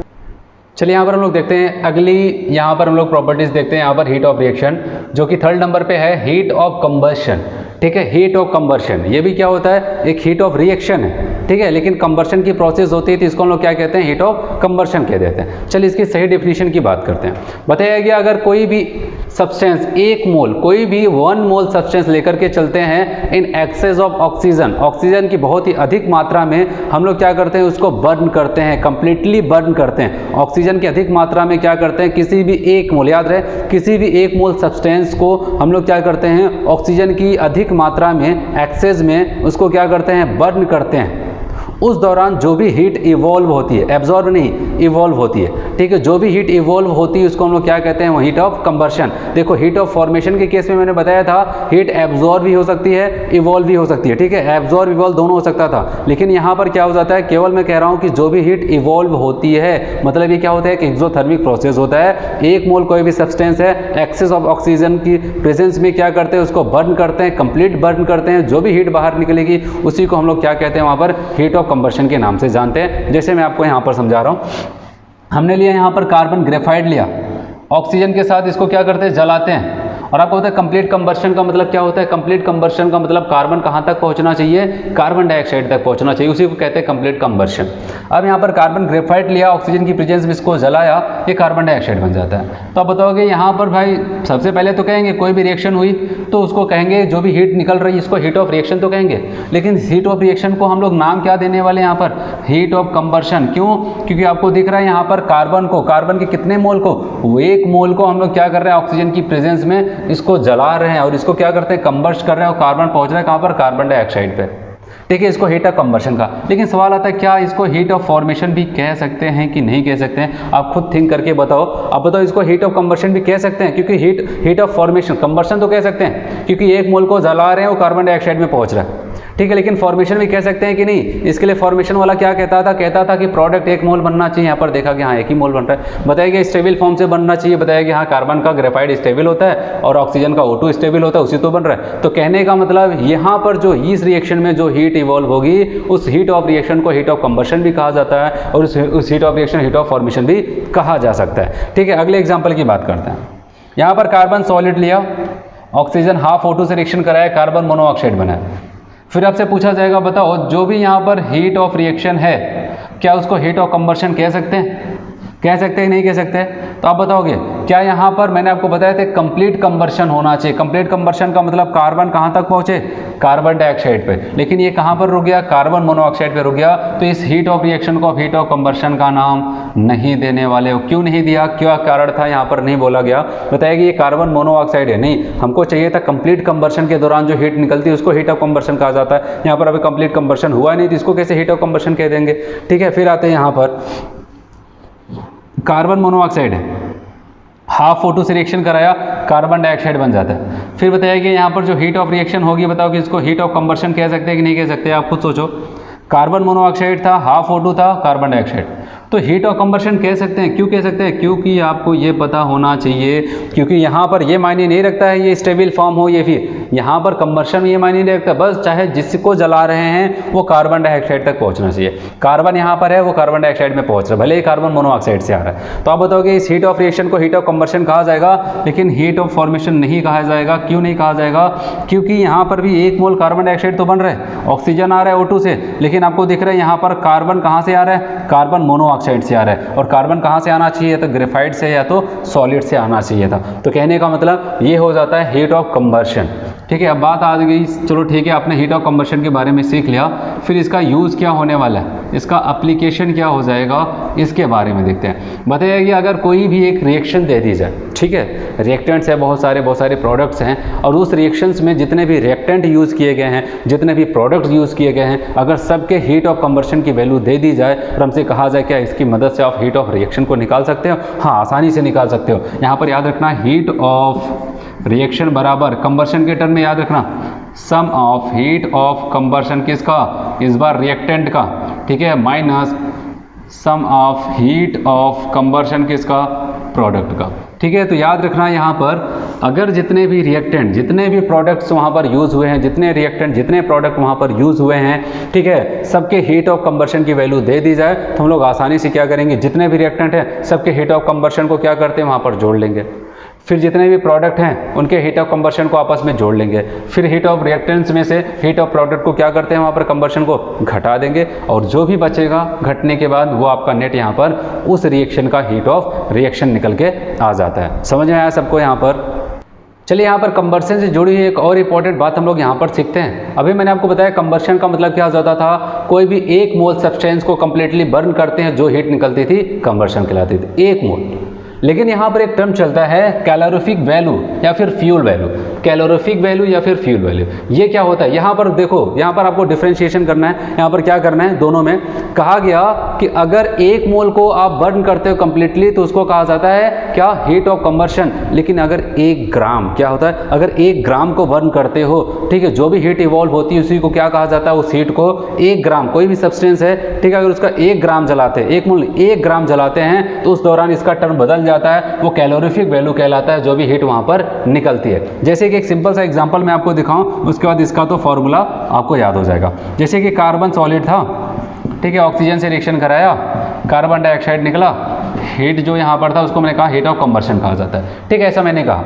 आपको बताइए यहाँ पर ये कितना था, 1 मोल था। 1 मोल था कि नहीं था, बताओ, 1 मोल था। अच्छा, 1 मोल का मास कितना होता है, अब बताओ, उसके मॉलिक्यूलर या फिर एटॉमिक वेट के बराबर कितना होगा इसका, 12 ग्राम। ध्यान से समझना, 1 मोल है तो वहाँ पर क्या हो जाएगा, ये 12 ग्राम होगा। और अच्छा, आपको क्या समझ में आ रहा है, जब इसका मतलब ये आप कहो कि 1 मोल को जला रहे कार्बन को, तब आपको डेल्टा HC हीट मिलती है, कंबर्शन मिलता है। या फिर आप ये भी तो कह सकते हो 12 ग्राम कार्बन को ऑक्सीजन से यहाँ पर जला रहे हैं ऑक्सीजन के प्रेजेंस में, तब आपको डेल्टा HC मिलता है। तो आपको यही तो हुआ, 1 ग्राम की वजह, 12 ग्राम की वजह से आपको मिल रहा है डेल्टा HC। तो 1 ग्राम की वजह से क्या मिल जाएगा, आप बताओगे हीट ऑफ कंबर्शन अपॉन 12, ठीक है, तो यही तो हुआ। अच्छा, ये बताओ हीट ऑफ कंबर्शन है क्या, 1 मोल को जलाने पर जो हीट इवॉल्व होती है। अच्छा, ये 12 है क्या यहाँ पर इसका, आप बताओगे मोलर मास, मोलर मास। तो यहाँ पर क्या समझ में आता है, और यही चीज़ होता है, 1 ग्राम का अगर आपने निकाल लिया तो उसी को हम लोग क्या कहते हैं, कैलोरीफिक वैल्यू या फिर फ्यूल वैल्यू के नाम से जानते हैं। और 1 ग्राम को कैसे निकाला जाएगा, एक सिंपल सा है, जो 1 मोल यहाँ पर जो भी कंबर्शन की वैल्यू है उसमें क्या करना है, मोलर मास से डिवाइड कर देना है। तो यहाँ पर फॉर्मूला बन के तैयार हो जाता है, कैलोरीफिक वैल्यू बराबर आप बताओगे heat of combustion upon molar mass, या फिर कह सकते हैं यहाँ पर मॉलिक्यूलर वेट, ठीक है, मोलर मास। तो ये चीज़ें आ जाती हैं। तो ये होता है कैलोरीफिक वैल्यू। और ये चीज़ याद रखना, ठीक है, जिसकी कैलोरीफिक वैल्यू जितनी ज़्यादा हाई होगी, जितना ज़्यादा हाई होगा जिसका कैलोरीफिक वैल्यू, उसकी फ्यूल एफिशिएंसी उतनी हाई होगी। आप कह सकते हैं मैक्सिमम कैलोरीफिक वैल्यू, मतलब क्या हो जाएगा, मैक्सिमम फ्यूल इफिशियंसी, ठीक है, जितना ज़्यादा कैलोरीफिक वैल्यू होगी उतनी ही ज़्यादा वहाँ पर क्या हो जाएगा, आप बताओगे फ्यूल की इफिशियंसी हो जाएगी। ऐसे क्वेश्चन पूछ लिया जाता है, 2 सब्सटेंस वहाँ पर दिए जाते हैं, उनके कंबर्शन की वैल्यू क्या दिया जाएगा, हीट ऑफ कंबर्शन दिया जाएगा, और आपसे पूछा जाएगा बताओ इन दोनों में से सबसे बेस्ट फ्यूल कौन है। तो हीट ऑफ कंबर्शन को देख करके कभी बेस्ट फ्यूल का अनुमान मत लगाना, ठीक है। हम क्या करते हैं, जो भी हीट ऑफ कंबर्शन उसमें मोलर मास से डिवाइड कर देंगे, डिवाइड करने के बाद जिसकी वैल्यू ज़्यादा आएगी, मतलब कि मोलर मास से डिवाइड किया तो क्या आ गया, कैलोरीफिक वैल्यू आ गया। फिर जिसकी वैल्यू ज़्यादा आएगी वो क्या हो जाएगा, वहाँ पर आपका मैक्सिमम फ्यूल एफिशिएंसी रखेगा। चलिए यहाँ पर एक कैलोरीफिक वैल्यू से जुड़ा हुआ क्वेश्चन लोग यहाँ पर देखते हैं। कहा गया था heat of the combustion of ethane and benzene is. देखो यहाँ पर हीट ऑफ कंबर्शन बताया गया किसका किसका, इथेन का और बेंजीन का। इथेन का यहाँ पर बताया गया है माइनस यहाँ पर 1560, और बेंजीन का यहाँ पर बताया गया -3268 किलो जूल पर मोल है, ठीक है। और बताया गया रिस्पेक्टिवली यहाँ पर बताया गया which of two has higher efficiency as fuel per gram and the amount of heat produce per gram. बताया गया यहाँ पर आपको फ्यूल एफिशिएंसी भी बताना है, और बताया गया पर ग्राम की वजह से अगर देखा जाए कौन सबसे अच्छा फ्यूल होगा और उसका पर ग्राम कितना हीट मिलेगा, कितनी कैलोरीफिक वैल्यू, यहाँ पर कितनी एफिशिएंसी आपको मिलने वाले। तो आपको सबसे पहले क्या करना है, अगर आपसे पूछा जाए बेटर फ्यूल कौन होना चाहिए आपका, ठीक है, इथेन जिसकी वैल्यू यहाँ पर 1560 है, और यहाँ पर बेंजीन जिसकी कंबर्शन की वैल्यू 3268 दिया गया, यहाँ पर 3268 दिया गया यहाँ पर। अब सवाल आता है कौन ज़्यादा होगा। अगर आपको यहीं पर देख करके आप डिसाइड करते हो तो आप गलत हो जाओगे, क्योंकि यहाँ पर कंबर्शन की वैल्यू किसकी ज़्यादा है, आप बताओगे यहाँ पर बेंजीन की ज़्यादा है और इथेन की कम है।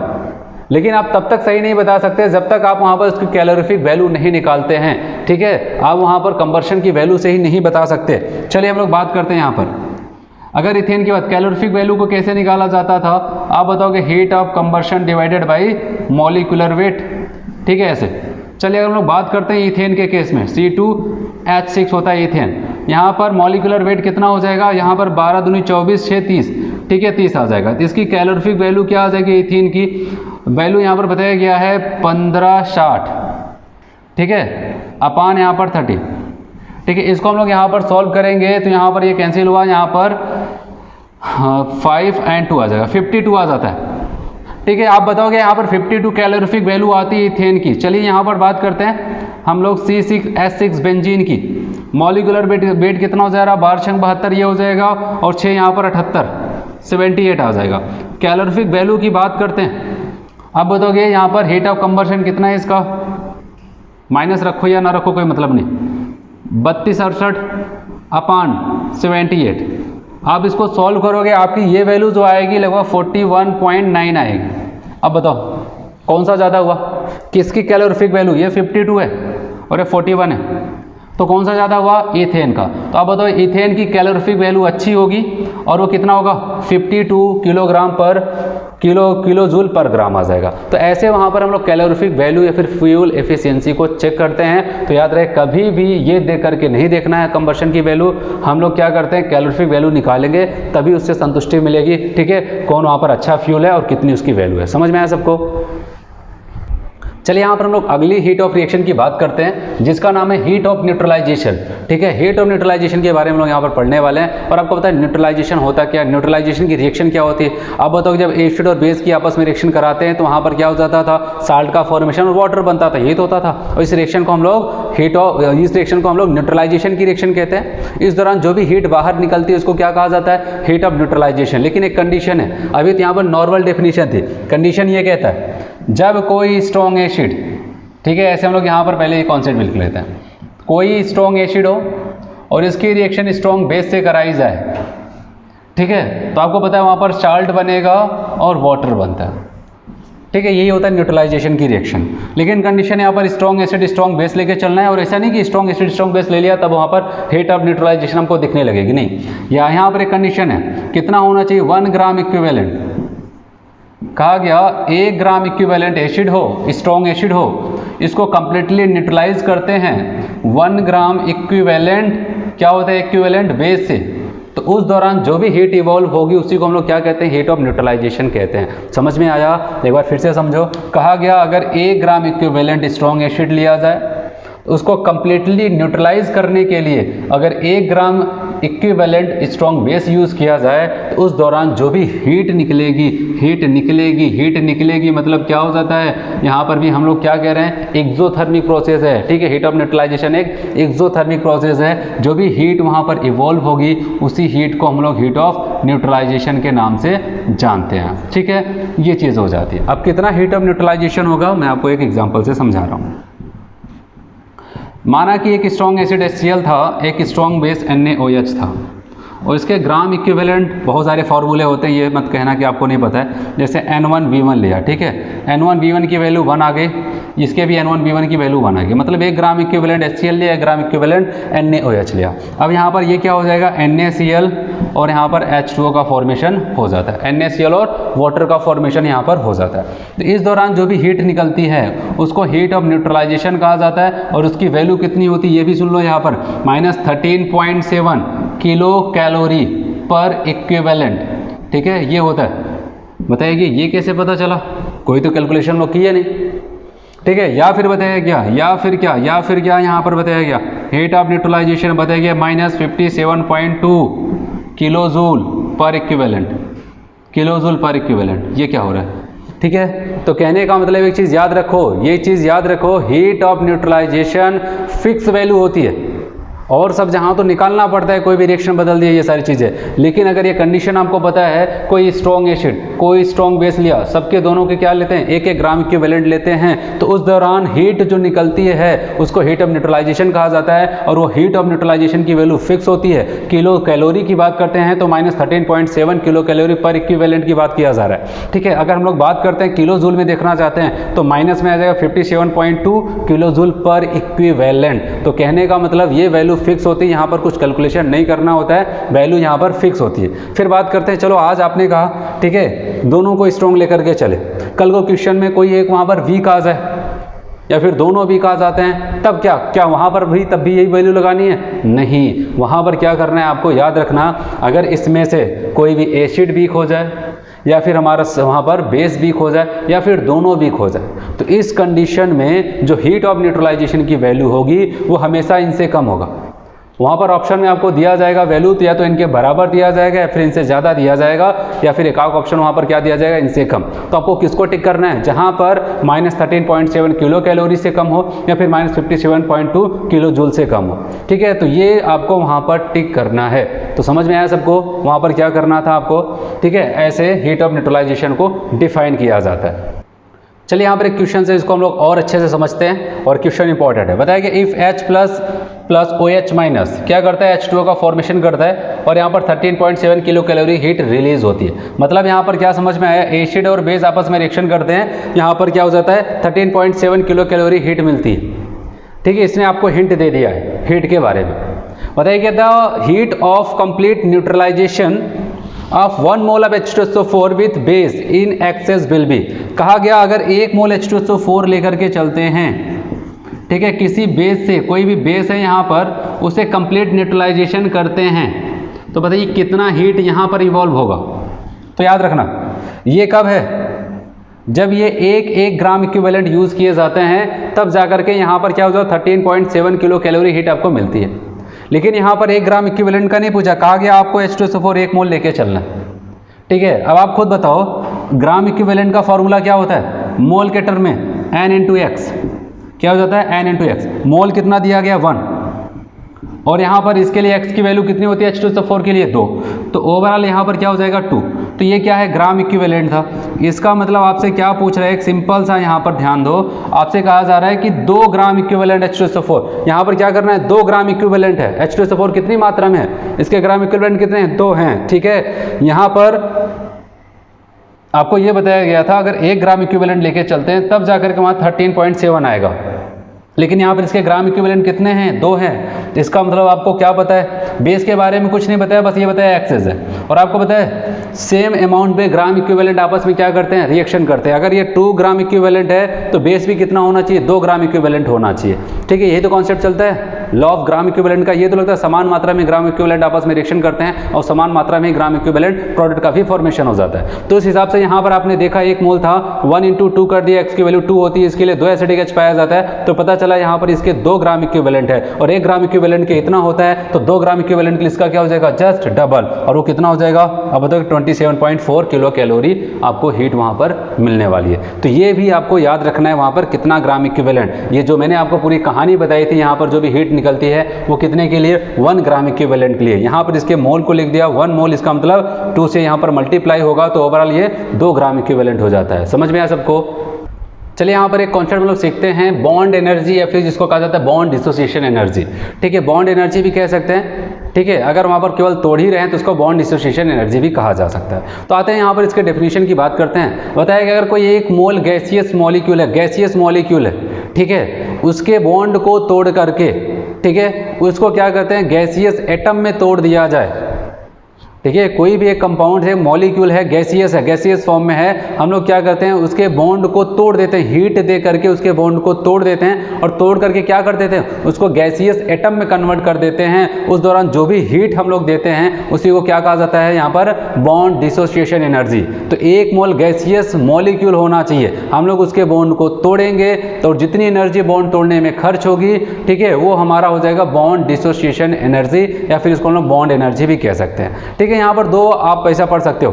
ठीक है, बॉन्ड को तोड़ने के लिए कितनी एनर्जी देनी पड़ी, या फिर कह सकते हैं कोई भी दो गैसियस एटम है वो क्या करते हैं, बॉन्ड का फॉर्मेशन करना चाहते हैं। तो जब आपको बॉन्ड फॉर्मेशन होता है तो हमेशा एनर्जी बाहर निकलती है। दो गैसियस एटम बॉन्ड का फॉर्मेशन करते हैं और उस दौरान जो भी हीट बाहर निकलती है उसको भी बॉन्ड एनर्जी कहा जा सकता है। या फिर कोई गैसियस मॉलिक्यूल है उसके बॉन्ड को तोड़ने पर, तोड़ करके उसको गैसियस एटम में कन्वर्ट कर दिया जाए, जितनी एनर्जी देनी पड़ती है उसको भी हम लोग क्या कहते हैं वहाँ पर बॉन्ड एनर्जी या फिर बॉन्ड एसोसिएशन एनर्जी कहा जाता है। जैसे कि मैं आपको यहाँ पर बताऊँ कि यहाँ पर डेफिनेशन तो आपको समझ में आया होगा। जैसे कि हम लोग क्या लेते हैं H2, ठीक है, हाइड्रोजन गैस है यहाँ पर। H2 को मैंने यहाँ पर HH ऐसे बॉन्ड बना के लिखा। कितना लेते हैं, 1 मोल लेते हैं, ठीक है। इसको हम लोग तोड़ते हैं और तोड़ने के बाद क्या हो जाता है, ये क्या हो जाएगा, केवल H का मतलब क्या हो जाता है एटम, H2 का मतलब क्या होता है molecule.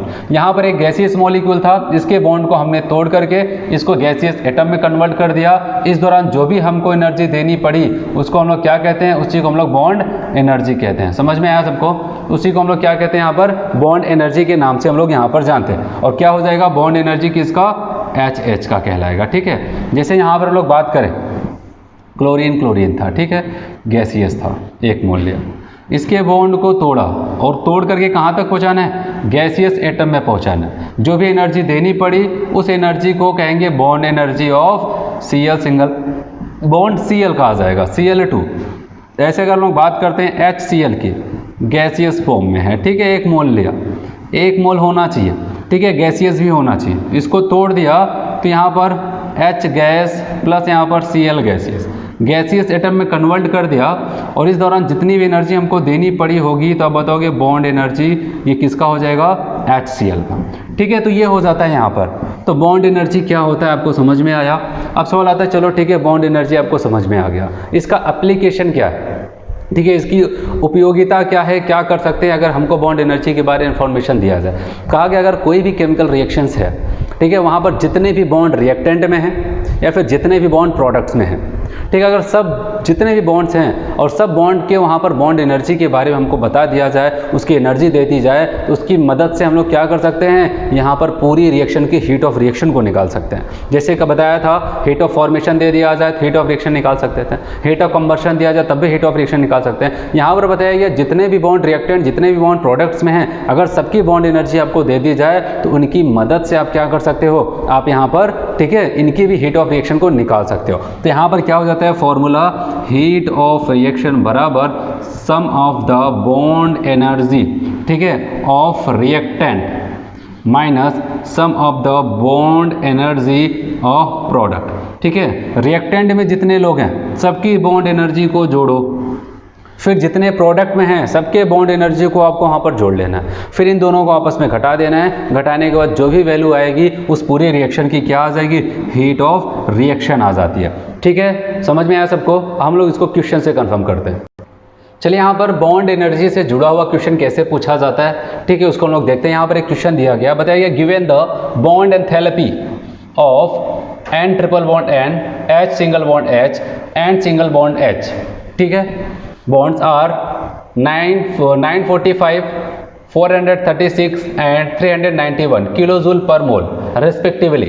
The enthalpy of the reaction, एक रिएक्शन यहाँ पर बनाई गई, सारे बॉन्ड्स के बारे में, जितने रिएक्टेंट्स में बॉन्ड है, जितने प्रोडक्ट्स में बॉन्ड है, सारे बॉन्ड की बॉन्ड एंथैल्पी आपको दी गई है। और आपसे यहाँ पर क्या पूछा जा रहा है, इस रिएक्शन की एंथैल्पी बताओ, तो आप कैसे बना सकते हो। अभी मैंने आपको बताया था डेल्टा H बराबर क्या हो जाता था, आप बताओगे सम ऑफ द बॉन्ड एनर्जी किसका, रिएक्टेंट का, minus sum of the bond energy किसका, आप बताओगे प्रोडक्ट का, ठीक है। यही कॉन्सेप्ट यूज करते हैं। डेल्टा HR बराबर आ जाएगा, रिएक्टेंट कौन कौन है, Na2, और Na2 का मतलब क्या, N ट्रिपल बॉन्ड N, कितनी एनर्जी बताएगी यहाँ पर 945 है, ठीक है, प्लस अब ध्यान देना यहाँ पर रिएक्टेंट और कौन है, हाइड्रोजन।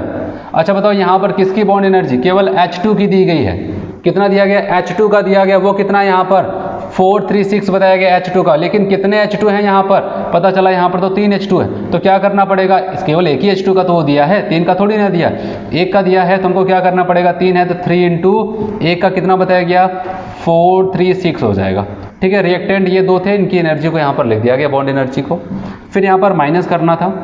अब ध्यान देना यहाँ पर हमको क्या करना है, बॉन्ड एनर्जी प्रोडक्ट, ठीक है, बॉन्ड एनर्जी प्रोडक्ट एक याद रखना है, यहाँ पर आपको किसके बारे में दिया गया, NH बॉन्ड के बारे में बात करते हैं। अगर अमोनिया को पकड़ते हैं, अमोनिया का यहाँ पर बॉन्ड बनाया गया ऐसे NH NH NH, ठीक है, यही तो होता है, ये होता है अमोनिया, ठीक है, कितने NH बॉन्ड है, एक अमोनिया में कितने NH बॉन्ड होते हैं, 1 2 3, लेकिन यहाँ पर कितना अमोनिया है, 3, तो टोटल कितने NH बॉन्ड हो जाएंगे, 6। तो आपको ये ध्यान रखना, ऐसा नहीं बस 3 इंटू इतना कर दिया आपका वहाँ पर से हो जाएगा, नहीं, आपको पता है यहाँ पर 2NH3 है, एक NH3 में 3 NH बॉन्ड है, केवल आपको जो एनर्जी दी गई केवल एक NH बॉन्ड के लिए दिया गया है, एक अमोनिया में 3 हो जाएगा, तो 2 में कितने हो जाएंगे, 6। तो कितने NH बॉन्ड होंगे, 6, तो 6 इंटू वैल्यू ऑफ NH कितना है यहाँ पर 391 कर दिया, ठीक है। अब यहाँ पर क्या हो जाएगा 945 प्लस यहाँ पर क्या आ जाएगा 6 त्रिक 18, ठीक है, 3 त्रिक 9 10, 4 3 12 1 13, ठीक है, इतना आ जाएगा,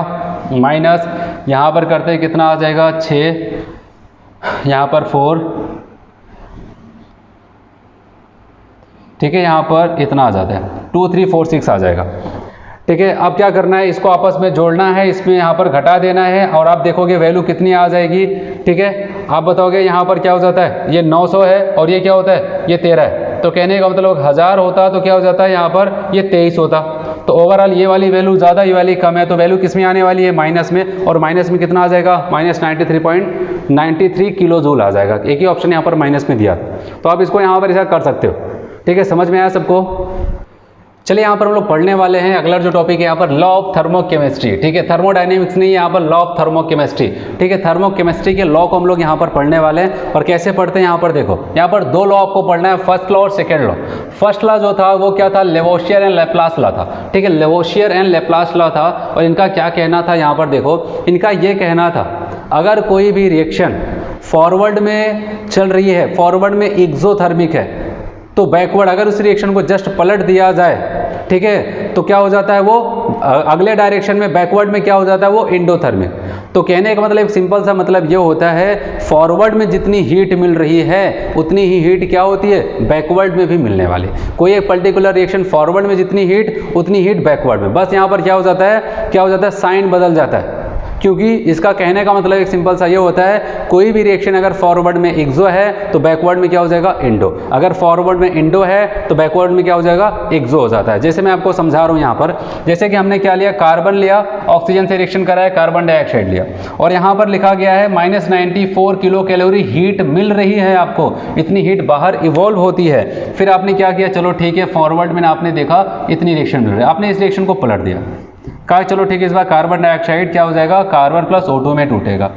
कहा गया इस बार डेल्टा एच की वैल्यू बताओ, फिर आपने कहा ठीक है बता देते हैं, 94 ही आ जाएगा यहाँ पर, लेकिन क्या हो जाएगा, प्लस में आएगा। इससे क्या समझ में आता है, इससे ये समझ में आता है अगर कार्बन और ऑक्साइड, यहाँ ऑक्सीजन आपस में रिएक्शन करके कार्बन डाइऑक्साइड बनाता है और उस दौरान यहाँ पर 94 किलो जूल एनर्जी बाहर निकल रही है, एक्सोथर्मिक का मतलब बाहर निकल रही है, तो फिर अगर आपसे कह दिया जाए कि कार्बन डाइऑक्साइड को आप क्या चाहते हो, ठीक है, इसको तोड़ा जाए कार्बन और ऑक्सीजन में, तो आपको कितनी एनर्जी देनी पड़ेगी, जितनी एनर्जी इनके बनते दौरान जो निकली थी, ठीक है, उतनी ही एनर्जी इनको तोड़ने में भी लगेगी। इसका मतलब ये होता है, इसीलिए कहा जाता है कि अगर 94 जो किलो कैलोरी जूल या फिर किलो कैलोरी एनर्जी इनके बनते समय बन रही है, निकल रही है, तो अगर इनको तोड़ना है तो उस दौरान भी आपको उतनी ही एनर्जी के साथ उसको तोड़ना पड़ेगा, उतनी एनर्जी दोगे तभी वो टूटेगा। या फिर इसका सिंपल सा मतलब, फॉरवर्ड में एक्सो, तो इसको घुमाया तो क्या हो जाता है, यहाँ पर माइनस था, एक्सो था, फिर इसको उल्टा किया तो यहाँ पर प्लस साइन आ गया, क्या हो जाता है, एंडो हो जाता है। ठीक है, सिंपल सा यहाँ पर ये चलता है। ठीक है, ये सारी चीज़ें हो गई। और या फिर हम लोग ऐसे करना चाहें कि एग्जांपल्स में आपको समझाऊं, जैसे कि मान लिया हमने क्या लिया, कार्बन सॉलिड लिया प्लस हाफ O2 लिया, क्या बन जाता है, कार्बन मोनोऑक्साइड। एक पल के लिए मान लो कार्बन मोनोऑक्साइड मिल गया, ठीक है, और इसके लिए यहाँ पर डेल्टा H की वैल्यू, जिसको डेल्टा H में लिख दिया, ठीक है। फिर बताया गया, अब क्या किया कि कार्बन मोनोऑक्साइड गैस था, इससे फिर से हाफ O2 से रिएक्शन कराई गई और यहाँ पर क्या हो जाता है,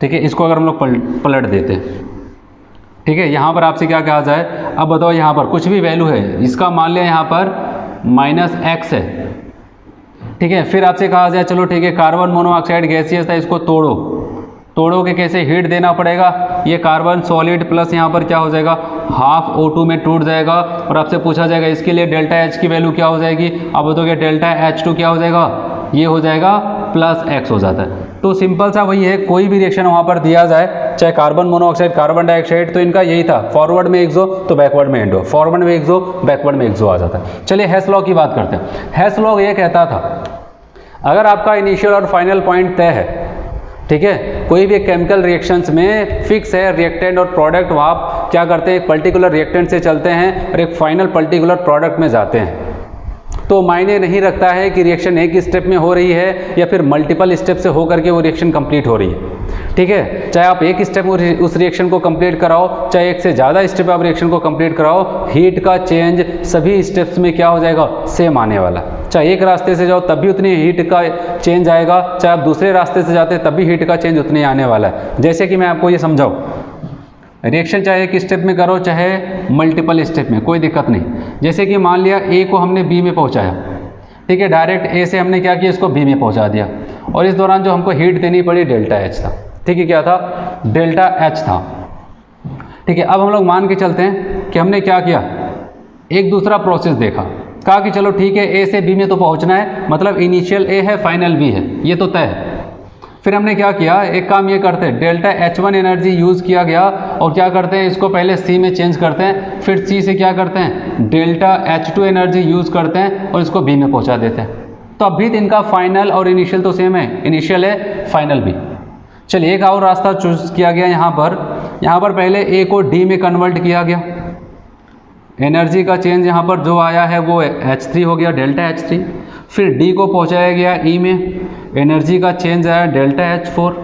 फिर E को पहुँचाया गया कहाँ पर, B में, एनर्जी का चेंज आया डेल्टा H5। रास्ते कितने चुने गए यहाँ पर, 3, फर्स्ट, सेकेंड एंड थर्ड। और हेस लॉ यही कहता था, अगर इनिशियल फाइनल वहाँ पर तय है, ठीक है, तो आप चाहे जितने भी एक स्टेप में कराओ रिएक्शन, मल्टी स्टेप में कराओ, एक स्टेप में कराओ, 2 स्टेप में कराओ, तो वहाँ पर हीट का जो चेंज है हर एक रास्ते से क्या हो जाएगा, सेम ही आने वाला है। मतलब जितनी हीट यहाँ से आप ए से बी में गए, कितना हीट था, हीट का चेंज कितना है, डेल्टा एच आया, उतनी ही हीट आप इस रास्ते से जाओगे तब भी हो जाएगा। मतलब ये बराबर किसके हो जाएगा, इस रास्ते में हीट का चेंज टोटल कितना है, यहाँ से यहाँ तक डेल्टा H1, यहाँ से यहाँ तक डेल्टा H2, तो आप बताओगे delta H1 plus delta H2, ठीक है। फिर बात करते हैं यहाँ से, अगर इस वाला रास्ते को हम लोग चूज करते हैं तो यहाँ पर भी क्या हो जाएगा, आप बताओगे delta H3 plus delta H4 plus delta H5। तो आप किसी रास्ते से जाओ, ठीक है, और सारे रास्ते में यहाँ पर आपको क्या दिख रहा है, हीट चेंज सबका इक्वल है। इस वाले रास्ते का हीट चेंज डेल्टा H, ये बराबर किससे, delta H1 plus delta H2 के, और ये बराबर किसके हो जाएगा, delta H3 delta H4 delta H5। तो किसी भी रास्ते से जाओगे हीट का चेंज आपको सेम ही मिलने वाला है। तो समझ में आया सबको हेस लॉ। चलिए यहाँ पर एक क्वेश्चन से हेस लॉ को कंफर्म करते हैं। कहा गया था हाइपोथेटिकल रिएक्शन X जो जा रही है यहाँ पर 2y में कन्वर्ट हो रही है, proceeds by the following sequence of the steps, ठीक है, कुछ स्टेप को फॉलो करता है और वो क्या करता है, X क्या करता है, 2y में पहुँचता है। और आपसे पूछा गया the value of delta H of the reaction, ठीक है, इस पूरी रिएक्शन का जो नेट रिएक्शन उसका डेल्टा H क्या हो जाएगा, क्योंकि यहाँ पर मेन रिएक्शन X 2y में जा रहा है लेकिन स्टेप्स बहुत सारे हैं। तो आपसे पूछा गया इस स्टेप को देख करके डेल्टा H की वैल्यू को बताओ जहाँ पर हम लोग X से 2y वहाँ पर 2y पहुँच चुके हैं, ठीक है। अब देखते हैं यहाँ पर कैसे पहुँचा जाए। अब आप खुद देखो यहाँ पर थोड़ा सा ध्यान देना, मेन रिएक्शन को ध्यान में रखते हुए यहाँ पर हम लोग आगे बढ़ते हैं। चलिए अगर पहली वाली रिएक्शन को देखते हैं, यहाँ पर आप खुद देखो, यहाँ पर ध्यान से समझो, पहली वाली रिएक्शन में क्या लिखा गया, हाफ X लिखा गया, लेकिन आपकी मेन रिएक्शन में कितना X है, 1 है।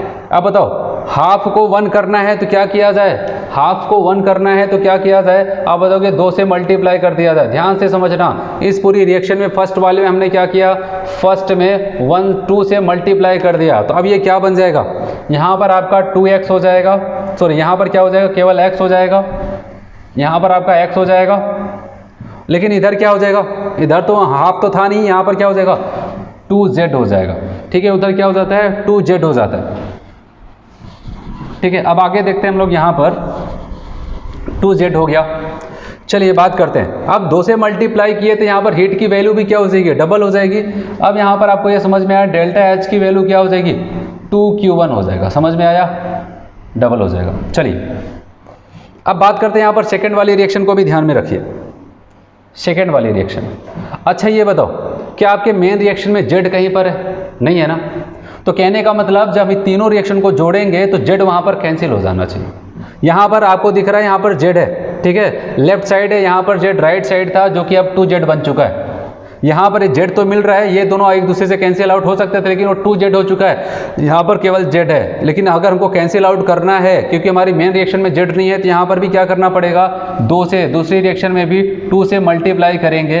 तो यहाँ पर क्या हो जाएगा, आप बताओगे 2Z, और यहाँ पर क्या हो जाएगा, यहाँ पर भी 2 से मल्टीप्लाई हो जाएगा, 4W हो जाएगा, और डेल्टा H की वैल्यू भी क्या हो जाएगी, 2Q1, सॉरी यहाँ पर Q2 है ना, यहाँ पर आ जाएगा 2Q2 आ जाएगा।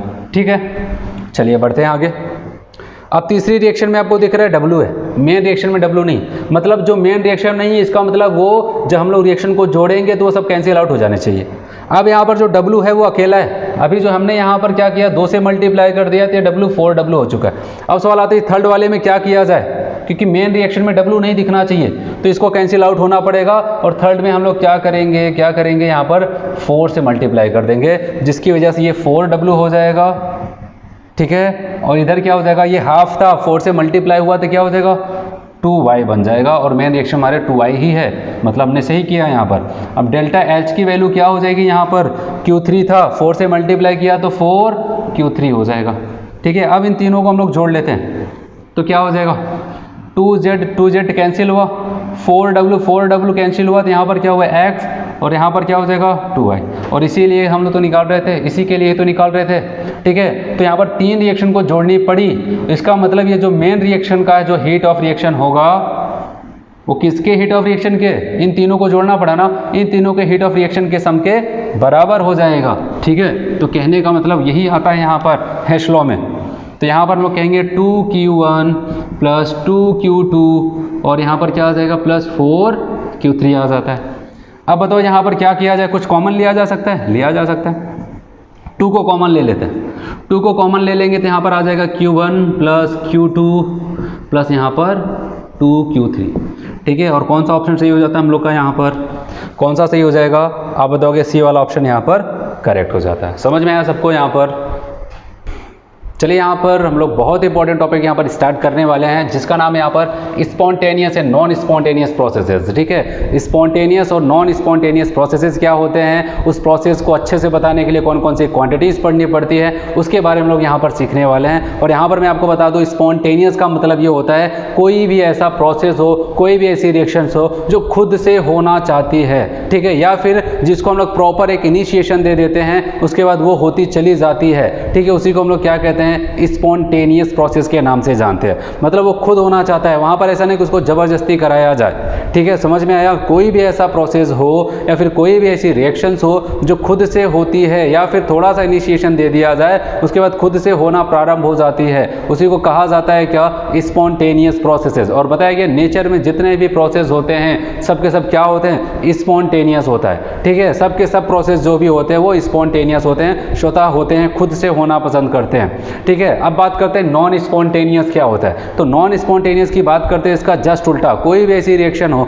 कोई भी ऐसा प्रोसेस हो जो खुद से होना पसंद नहीं करता है, उसी को हम लोग क्या कहते हैं, वहां पर नॉन स्पॉन्टेनियस कहते हैं। एक सिंपल सा एग्जांपल अगर देखना चाहें हम लोग ऐसे कर लेते हैं। मान लें यहाँ पर कोई एक स्लोप था, ठीक है, यहाँ पर कोई पत्थर वगैरह या फिर कोई बॉल वगैरह रख देते हैं हम लोग, यहाँ पर जैसे छोड़ेंगे आपको बताइए खुद से क्या करेगा, यहाँ पर नीचे आ जाएगा। तो ये खुद का प्रोसेस था, ये स्वतः आया, वहां पर हमको कुछ नहीं करना पड़ा, वहां पर एक स्लोप था। ठीक है, वहां पर जैसे छोड़ते खुद से एक प्रोसेस हुआ, वो नीचे आ गया। लेकिन अगर ये यहाँ पर आ चुका है, अब तो क्या ये ऊपर जा सकता है, नहीं जाएगा। कैसे जाएगा, जब तक इसको हम लोग खुद यहाँ पर ऊपर ना लेके जाए। और मान लिया यहाँ पर पहुंचा दिया, यहाँ पर पहुंचने के बाद फिर से छोड़ दिया, फिर से ये नीचे आ जाएगा, मतलब ये तब तक अब ऊपर जाएगा जब तक हम लोग उसको लेकर के जाएंगे। ठीक है, तो कहने का मतलब नीचे आते समय खुद आया, लेकिन ऊपर लेके जाना है तो वहाँ पर क्या करना पड़ेगा, हमें खुद उसको ढकेल के ऊपर लेके जाना पड़ेगा। ठीक है, जो एक बाहरी प्रोसेस के द्वारा जिसको जबरदस्ती कराया जा रहा है, इसको नॉन स्पॉन्टेनियस, ये खुद से हो रहा है, इसको स्पॉन्टेनियस होता है। ऐसे बहुत सारे नेचर में जितने भी प्रोसेस होते हैं, कहा जाता है सबके सब क्या होते हैं, स्पॉन्टेनियस होते हैं। ठीक है, तो ये चीज़ होगी। अब बात करते हैं स्पॉन्टेनियस नॉन स्पॉन्टेनियस की बात करते हैं, तो कैसे इसको एक्सप्लेन किया जाए। ठीक है, कौन इसको बता सकता है। ठीक है, और कौन कौन से कॉन्सेप्ट्स होते हैं। बताया गया नेचर में हर एक चीज़ जो होती है वो चाहती है कि मैं अपने स्टेबल जगह पे जाऊँ। ठीक है, हर कोई चाहता है एनर्जी थोड़ा कम हो जाए और मैं एक स्टेबल जगह पे चला जाऊं, और सब यही चाहते हैं कोई बंधन में ना रहे। सबकी रेंडमनेस अच्छी हो, ठीक है, वो फ्री हो, कहीं पर भी आने जाने के लिए एकदम फ्री होने चाहिए। तो बताइए क्या एक स्पॉन्टेनियस के लिए क्या होना चाहिए? स्टेबिलिटी, जिस डायरेक्शन में जा रहा है उस डायरेक्शन में उसकी स्टेबिलिटी होना चाहिए, तब स्पॉन्टेनियस प्रोसेस होगा। और दूसरा यहाँ पर बताया गया उसके पास रेंडमनेस होना चाहिए, मतलब एकदम फ्री होना चाहिए, ठीक है, जहाँ भी मन किया जिस डायरेक्शन मन किया उस डायरेक्शन में जाने के लिए फ्री होना चाहिए, ठीक है, तब हम कहेंगे वहाँ पर स्पॉन्टेनियस प्रोसेस अच्छे से हो सकता है। चलिए इस स्पॉन्टेनियस को अच्छे से बताने के लिए यहाँ पर कुछ कॉन्सेप्ट की बात करते हैं और यहाँ पर पहली क्वांटिटी को पकड़ते हैं जिसका नाम है एंट्रोपी, ठीक है, ये एंट्रोपी। तो कहने का मतलब एंट्रोपी क्या करने वाला है? कहा गया किसी भी सिस्टम में, किसी भी प्रोसेस में कोई कितना ज़्यादा रेंडम है, कितना फ्री है घूमने टहलने के लिए, उस चीज़ को बताने के लिए यहाँ पर कौन बताएगा? एंट्रोपी बताने वाला है, ठीक है। तो यहाँ पर एंट्रोपी आपको ये बताएगा कोई भी सिस्टम में कितना रेंडमनेस है, ठीक है। रेंडमनेस का एक मतलब सिंपल सा मतलब ये आप समझ लेना, वहाँ पर कोई कितना फ्री है कहीं पर भी आने जाने के लिए, घूमने टहलने के लिए, वही इसको कहा जाता है क्या? उसकी रेंडमनेस। उसको कौन बताएगा? एंट्रोपी। और चीज़ याद रखना, कभी एंट्रोपी क्या होता है, किसी एक प्रोसेस का हम लोग नहीं बता सकते, ठीक है, एक फिक्स एंट्रोपी नहीं बताया जा सकता कि इसकी एंट्रोपी इतनी फिक्स है, हमेशा एंट्रोपी का चेंज बताया जा सकता है। जैसे एक एग्जांपल से हम लोग समझते हैं, मान लिया कोई बच्चा है, ठीक है, वो मस्ती कर रहा है। अगर वो मस्ती कर रहा है, कल की डेट में उसने मस्ती किया, तो आपसे पूछा जाएगा कि उसने कितनी मस्ती की। क्या बता सकते हैं वहाँ पर कोई वैल्यू बता सकते हैं इतनी मस्ती की? नहीं बता सकते। वैसे एंट्रोपी भी होता है, कोई यहाँ पर एक फिक्स वैल्यू को नहीं बताएगा, वो हमेशा चेंज को बताता है। लेकिन हाँ, वो कल मस्ती किया, आज फिर मस्ती कर रहा है, ठीक है। अगर आपसे तुलना करना हो तो आप क्या बता सकते हो? आप ये कह सकते हो कल की तुलना में आज वो ज़्यादा मस्ती किया, कल की तुलना में आज वो कम मस्ती किया, मतलब आप एक चेंज बता सकते हो वहाँ पर। लेकिन आपसे अगर पूछे उसकी वैल्यू बताओ तो आप नहीं बता सकते। इसलिए बताया कि एंट्रोपी में हमेशा हम लोग क्या करते हैं, यहाँ पर चेंज वाली वैल्यू, एंट्रोपी चेंज को देखा जाता है। बताया कि अगर वहाँ पर आइसोथर्मल कंडीशन है, ठीक है, कोई आइसोथर्मल कंडीशन, टेम्परेचर मतलब कि फिक्स है, और उस टेम्परेचर पे कोई भी सिस्टम क्या कर रहा है, कोई एक सिस्टम मान लिया ऐसा है यहाँ पर टेम्परेचर फिक्स है T है, और कोई सिस्टम क्या कर रहा है, Q एनर्जी को एब्जॉर्ब कर रहा है, Q एनर्जी को एब्जॉर्ब कर रहा है, ठीक है, और आपसे पूछा जाए Q हीट को ये एब्जॉर्ब कर रहा है, तो उसकी एंट्रोपी चेंज को कैसे निकाला जाए? तो एंट्रोपी चेंज बराबर आ जाएगा जितनी एनर्जी को, जितनी हीट को उसने एब्जॉर्ब किया है अपान जो भी टेम्परेचर वहाँ पर फिक्स किया गया था T।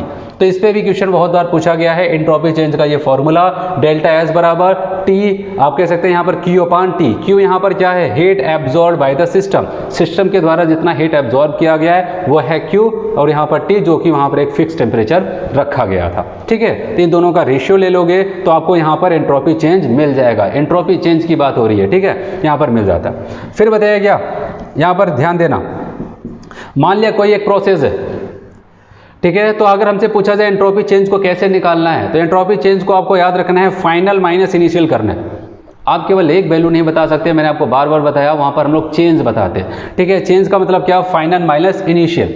तो फाइनल में एंट्रोपी ज़्यादा थी, इनिशियल में कम थी, क्या ऐसे हम लोग इसको बता सकते हैं। तो यहाँ पर एंट्रोपी चेंज निकालना है तो फाइनल की एंट्रोपी माइनस इनिशियल की एंट्रोपी, क्योंकि आपको पता है एंट्रोपी एक स्टेट फंक्शन होता है। क्या होता है? State function. मैंने बताया था एनर्जी के जितने टर्म होते हैं, एंथैल्पी हो जाए, एंट्रोपी हो जाए, गिब्स एनर्जी हो जाए, ठीक है, ये सब के सब क्या होते हैं? एक स्टेट फंक्शन होता है, मतलब इनिशियल और फाइनल पर डिपेंड करता है। और जब भी इनकी वैल्यू को निकाला जाता है तो क्या किया जाता है? फाइनल माइनस इनिशियल करके ही निकाला जाता है। तो यहाँ पर भी ये बताया गया फाइनल की एंट्रोपी माइनस इनिशियल की एंट्रोपी कर देंगे तो हमको क्या मिल जाता है? एंट्रोपी चेंज वहाँ पर मिल जाता है, ठीक है। फिर बात करते हैं, ये तो यहाँ पर फाइनल इनिशियल है। अगर कोई केमिकल रिएक्शन है तो वहाँ पर क्या हो जाता है? फाइनल में प्रोडक्ट बनता है, इनिशियल में क्या था? रिएक्टेंट। तो हमें रिएक्टेंट और वहाँ पर प्रोडक्ट की अगर एंट्रोपी मिल जाए तो वहाँ पर उनका अंतर निकालेंगे तो एंट्रोपी चेंज वहाँ पर मिल जाता है। प्रोडक्ट की एंट्रोपी माइनस रिएक्टेंट की एंट्रोपीज, आपको वहाँ पर डेल्टा एच की वैल्यू मिल जाएगी। और यहाँ पर देखो कंपेरिजन किया जाता है कैसे, आपको यहाँ पर ये देखना है, अगर फाइनल की एंट्रोपी, जो भी फाइनल है, फाइनल की एंट्रोपी इनिशियल से ज़्यादा है तो जाहिर सी बात है फाइनल वाली वैल्यू प्लस में ज़्यादा होगी। अगर ये कम है तो इनका जो हम लोग क्या करते हैं, डिफरेंस देखेंगे तो वैल्यू आपको किस में मिलने वाली? प्लस में। तो फाइनल अगर ज़्यादा है, इनिशियल कम है, तो आप बताओगे डेल्टा एच की वैल्यू क्या मिलेगी? पॉजिटिव मिलती है। अगर फाइनल क्या है? कम है और इनिशियल ज़्यादा है, मतलब इनिशियल में कहा जा रहा है कि रेंडमनेस ज़्यादा था, बहुत ज़्यादा फ्री था घूमने के लिए, फिर बाद में पता चलता है अगले दिन क्या हो जाता है, वो बहुत कम घूमने के लिए फ्री रहता है। इसका मतलब क्या हो जाता है? फाइनल की एंट्रोपी कम है, ठीक है, और इनिशियल वाली एंट्रोपी ज़्यादा थी। इसलिए अगर इनिशियल ज़्यादा है, फाइनल कम है, मतलब एंट्रोपी अब क्या हो गया? घट गया, ठीक है। तो ऐसे देखा जाता है। अब चलिए इसके कुछ और फॉर्मूले जिस पे डायरेक्ट क्वेश्चन पूछा जा चुका है उसको हम लोग देखते हैं। Entropy change for a process, कोई एक प्रोसेस दे दिया जाए, वहां पर हमसे पूछा जाए एंट्रोपी चेंज बताओ। जैसे कि बताया गया case number 1 for a reversible isothermal process, मतलब टेम्परेचर में कोई चेंज नहीं किया जा रहा है और रिवर्सिबल आइसोथर्मल प्रोसेस है, तो वहां पर एंट्रोपी का फॉर्मूला क्या आता है, तो डेल्टा एस बराबर N R L N V2 upon V1, मतलब वहां पर वॉल्यूम में चेंजेस हो सकते हैं, ठीक है, उसकी वजह से एंट्रोपी में चेंज किया जाएगा, एंट्रोपी चेंज बराबर N R L N V2 upon V1, या फिर क्या कह सकते हैं N R L N P1 upon P2। देखो वॉल्यूम और प्रेशर का क्या हो जाता है, रिलेशन उल्टा होता है, प्रेशर बढ़ाया तो वॉल्यूम कम हो जाता है, प्रेशर ज्यादा तो वॉल्यूम कम, इसलिए कहा गया यहाँ पर वॉल्यूम के साथ V2 अपान V1 होता है और प्रेशर के साथ P1 अपान P2 होता है, ठीक है, ये ln के साथ फॉर्मूला हुआ। अगर इसको हम लोग लॉग में कन्वर्ट करते हैं तो आपको पता है क्या करना पड़ेगा, 2.303 से मल्टीप्लाई करना पड़ता है, तो डेल्टा एस बराबर 2.303 N R log base 10 V2 upon V1, यही फॉर्मूला है, ठीक है। अगर प्रेशर के साथ देखेंगे तो 2.303 N R log base 10 P1 upon P2, P1 upon P2 है, B1 अपान B2 है, ये याद रखना है आपको। और यहाँ पर n क्या बताएगा आपको, नंबर ऑफ मोल्स के बारे में बताएगा, जो यहाँ पर मैंने n यूज किया, डायरेक्टली इसी फॉर्मूले पे ही क्वेश्चन आ चुका है, ठीक है, फॉर्मूले पे। अब बात करते हैं case number 2 for an isochoric, isochoric का मतलब याद रखना वॉल्यूम चेंज जीरो होता है, वॉल्यूम का जो डिफरेंस होगा वहां पर जीरो हो जाएगा, मतलब जो फाइनल वही इनिशियल है। तो यहाँ पर आइसोकोरिक प्रोसेस है, तो वहां पर फॉर्मूला कैसे बन जाता है, तो डेल्टा एस बराबर N C B L N T2 upon T1, ठीक है, तो डेल्टा एस बराबर क्या हो जाएगा N C B L N T2 upon T1, मतलब इस बार टेम्परेचर के साथ फॉर्मूला है, वॉल्यूम को तो रोक ही दिया गया। तो अगर इसको हम लोग क्या कहते हैं एल को यहाँ पर लॉग में कन्वर्ट करेंगे तो 2.303 से मल्टीप्लाई कर देंगे, आ जाएगा डेल्टा एस बराबर 2.303 N C B log T2 upon T1 आ जाता है। तो यहाँ पर ये फार्मूले जो हैं एंट्रोपी के, ये काफ़ी ज़्यादा इंपॉर्टेंट है, सेम इसी फार्मूले पे ही क्वेश्चन आ जाता है, तो ये फार्मूला भी आपको याद रखना है। समझ में आया सबको? चलिए यहाँ पर हम लोग बात करते हैं कौन कौन से ऐसे फैक्टर हैं जो डेल्टा एस या फिर एंट्रोपी को, किसी सिस्टम की एंट्रोपी को बदल सकते हैं, चेंज कर सकते हैं, ठीक है। सबसे पहले यहाँ पर बात करते हैं, अगर वहाँ पर कोई भी रिएक्शंस है और यहाँ पर याद रखना डेल्टा एनर्जी की वैल्यू ग्रेटर देन 0 आ रही है, डेल्टा एनर्जी का मतलब आपको पता है क्या, वहाँ पर gaseous products, gaseous mole minus, वहां पर क्या हो जाता था, प्रोडक्ट के गैसियस मोल माइनस रिएक्टेंट के गैसियस मोल देखते थे, वही डेल्टा एनर्जी वही यहाँ पर भी है। अगर डेल्टा एनर्जी की वैल्यू ओवरऑल आपको ग्रेटर देन 0 मिल रहा है, मतलब प्रोडक्ट में गैस के मोल ज़्यादा हैं, तो आपको एंट्रोपी वहां पर ग्रेटर देन 0 मिलेगी, मतलब क्या हो जाएगा, पॉजिटिव मिलती है। अगर यही यहाँ पर क्या हो जाएगा, एंट्रोपी आपको लेस देन, डेल्टा एनर्जी की वैल्यू लेस देन 0 मिलती है, तो इसका मतलब वहां पर आपको एंट्रोपी भी लेस देन 0 मतलब नेगेटिव में मिलने वाली है। और अगर फिजिकल स्टेट की बेसिस पे बात करें, सॉलिड से ज़्यादा एंट्रोपी किसकी, लिक्विड की, लिक्विड से ज़्यादा गैस की। एंट्रोपी का एक सिंपल सा मतलब कौन ज़्यादा फ्री है घूमने के लिए, ठीक है, मूव करने के लिए, तो सॉलिड से ज़्यादा लिक्विड, लिक्विड से ज़्यादा गैसेस होते हैं। फिर बताइए अगर टेम्परेचर बढ़ा दिया जाए तो वहाँ पर क्या हो जाता है, एंट्रोपी इंक्रीज करती है, टेम्परेचर घटाएंगे तो एंट्रोपी घट जाएगी। चलिए बात करते हैं यहाँ पर, अगर सिस्टम और सराउंडिंग, मैंने बताया था कहीं पर भी रिएक्शंस करते हैं उसको सिस्टम कहा जाता है, उसके बाहर की दुनिया को सराउंड कहा जाता था। अगर किसी भी सिस्टम और सराउंडिंग दोनों के एंट्रोपी का सम देखा जाए और वो ग्रेटर देन 0 आता है, इसका मतलब वो क्या हो जाता है, स्पॉन्टेनियस प्रोसेस होगा, और नेचर में हमेशा क्या हो जाता है, एंट्रोपी बढ़ती ही रहती है, ठीक है। इसलिए बताया गया भले किसी सिस्टम की भले वहां पर एंट्रोपी कम आ जाए, लेकिन ओवरऑल सराउंडिंग के अगर मिला देते हैं तो वहां पर ग्रेटर देन 0 ही आता है। नेचर की अगर पूछा जाए वो स्पॉन्टेनियस प्रोसेस होता रहता है वहां पर। फिर यहां पर कुछ और आपको समझना, अगर कहीं पर भी आपने चेक किया आपको डेल्टा एस की वैल्यू पॉजिटिव आती है, इसका मतलब रिएक्शन वो क्या होगा, वो भी सिस्टम क्या होगा, स्पॉन्टेनियस होगा, जो भी प्रोसेस होगा वो स्पॉन्टेनियस होगा। समझ में आया? फिर बताया कि अगर डेल्टा एस की वैल्यू नेगेटिव आती है तो वो प्रोसेस क्या होगा, नॉन स्पॉन्टेनियस। अगर कहीं पर डेल्टा एस की वैल्यू 0 आ जाए, इसका मतलब वो क्या पर है, वो इक्विलिब्रियम पर है। समझ में आया सबको?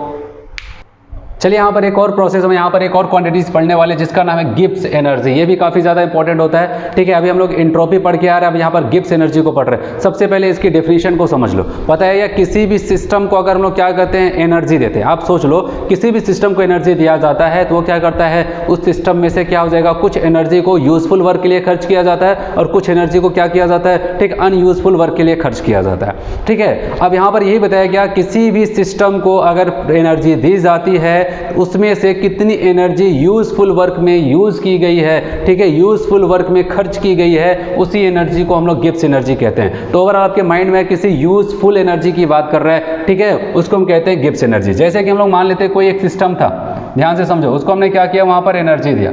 अब वो एनर्जी दो जहां खर्च होगी, पहला कहां पर हो जाएगा, आप बताओ किसी यूजफुल वर्क में, ठीक है, यूजफुल वर्क में, और दूसरा क्या हो जाएगा, किसी अनयूजफुल वर्क में,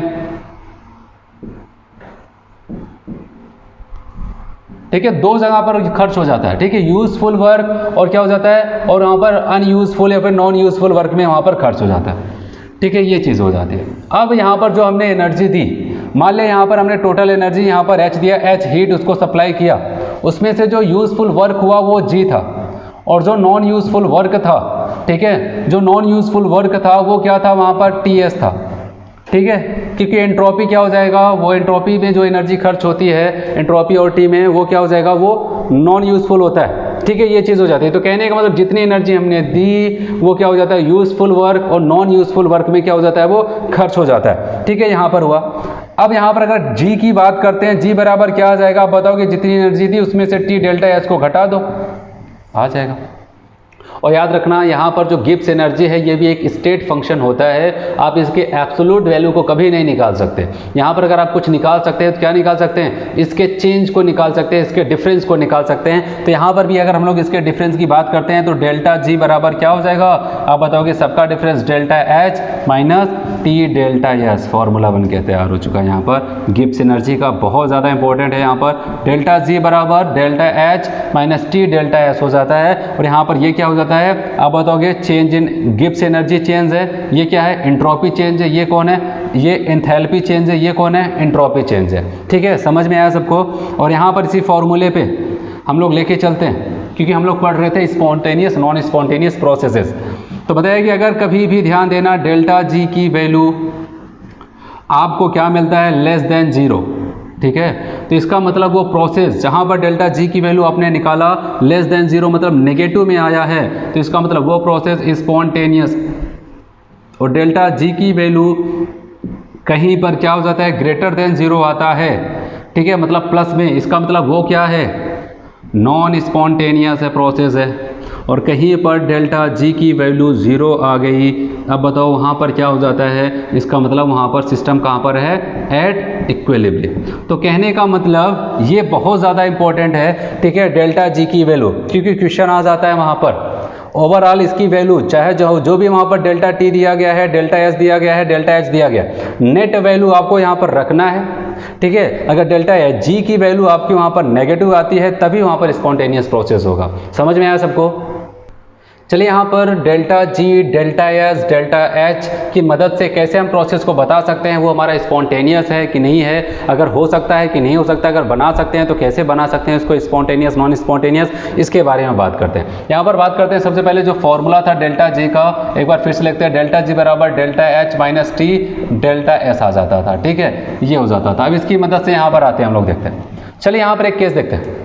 जैसे सबसे पहले यहाँ पर बताया कि अगर डेल्टा H की वैल्यू को नेगेटिव लेते हैं, ठीक है, डेल्टा H की वैल्यू को नेगेटिव लेते हैं और डेल्टा S की वैल्यू को पॉजिटिव लेते हैं। आपको समझो यहाँ पर इसकी वैल्यू को नेगेटिव रखा, इसकी वैल्यू को पॉजिटिव, ये नेगेटिव हुआ, यहाँ पर पॉजिटिव है, इसके सामने नेगेटिव, पॉजिटिव नेगेटिव नेगेटिव, इधर भी नेगेटिव हुआ, इधर भी नेगेटिव हुआ, तो ओवरऑल डेल्टा G की वैल्यू क्या आ जाएगी, नेगेटिव। और आपको बताएगा डेल्टा G की वैल्यू नेगेटिव आती है तो आपका क्या हो जाएगा, प्रोसेस स्पॉन्टेनियस, क्या हो जाएगा, स्पॉन्टेनियस आ जाता है। ध्यान रखना, स्पॉन्टेनियस एट ऑल टेम्परेचर, ठीक है, कोई भी टेम्परेचर आप दो वहाँ पर, ठीक है, चाहे टेम्परेचर को कम करो या फिर ज़्यादा करो, तो अगर आपने क्या किया, डेल्टा H की वैल्यू को नेगेटिव रखा, डेल्टा S की वैल्यू को पॉजिटिव किया, तो ओवरऑल इधर भी नेगेटिव हो जाता है, ये मल्टीप्लाई होने के बाद यहाँ पर नेगेटिव है, तो टेम्परेचर को आप चाहे कम ज़्यादा करो तभी वो स्पॉन्टेनियस ही बना रहेगा।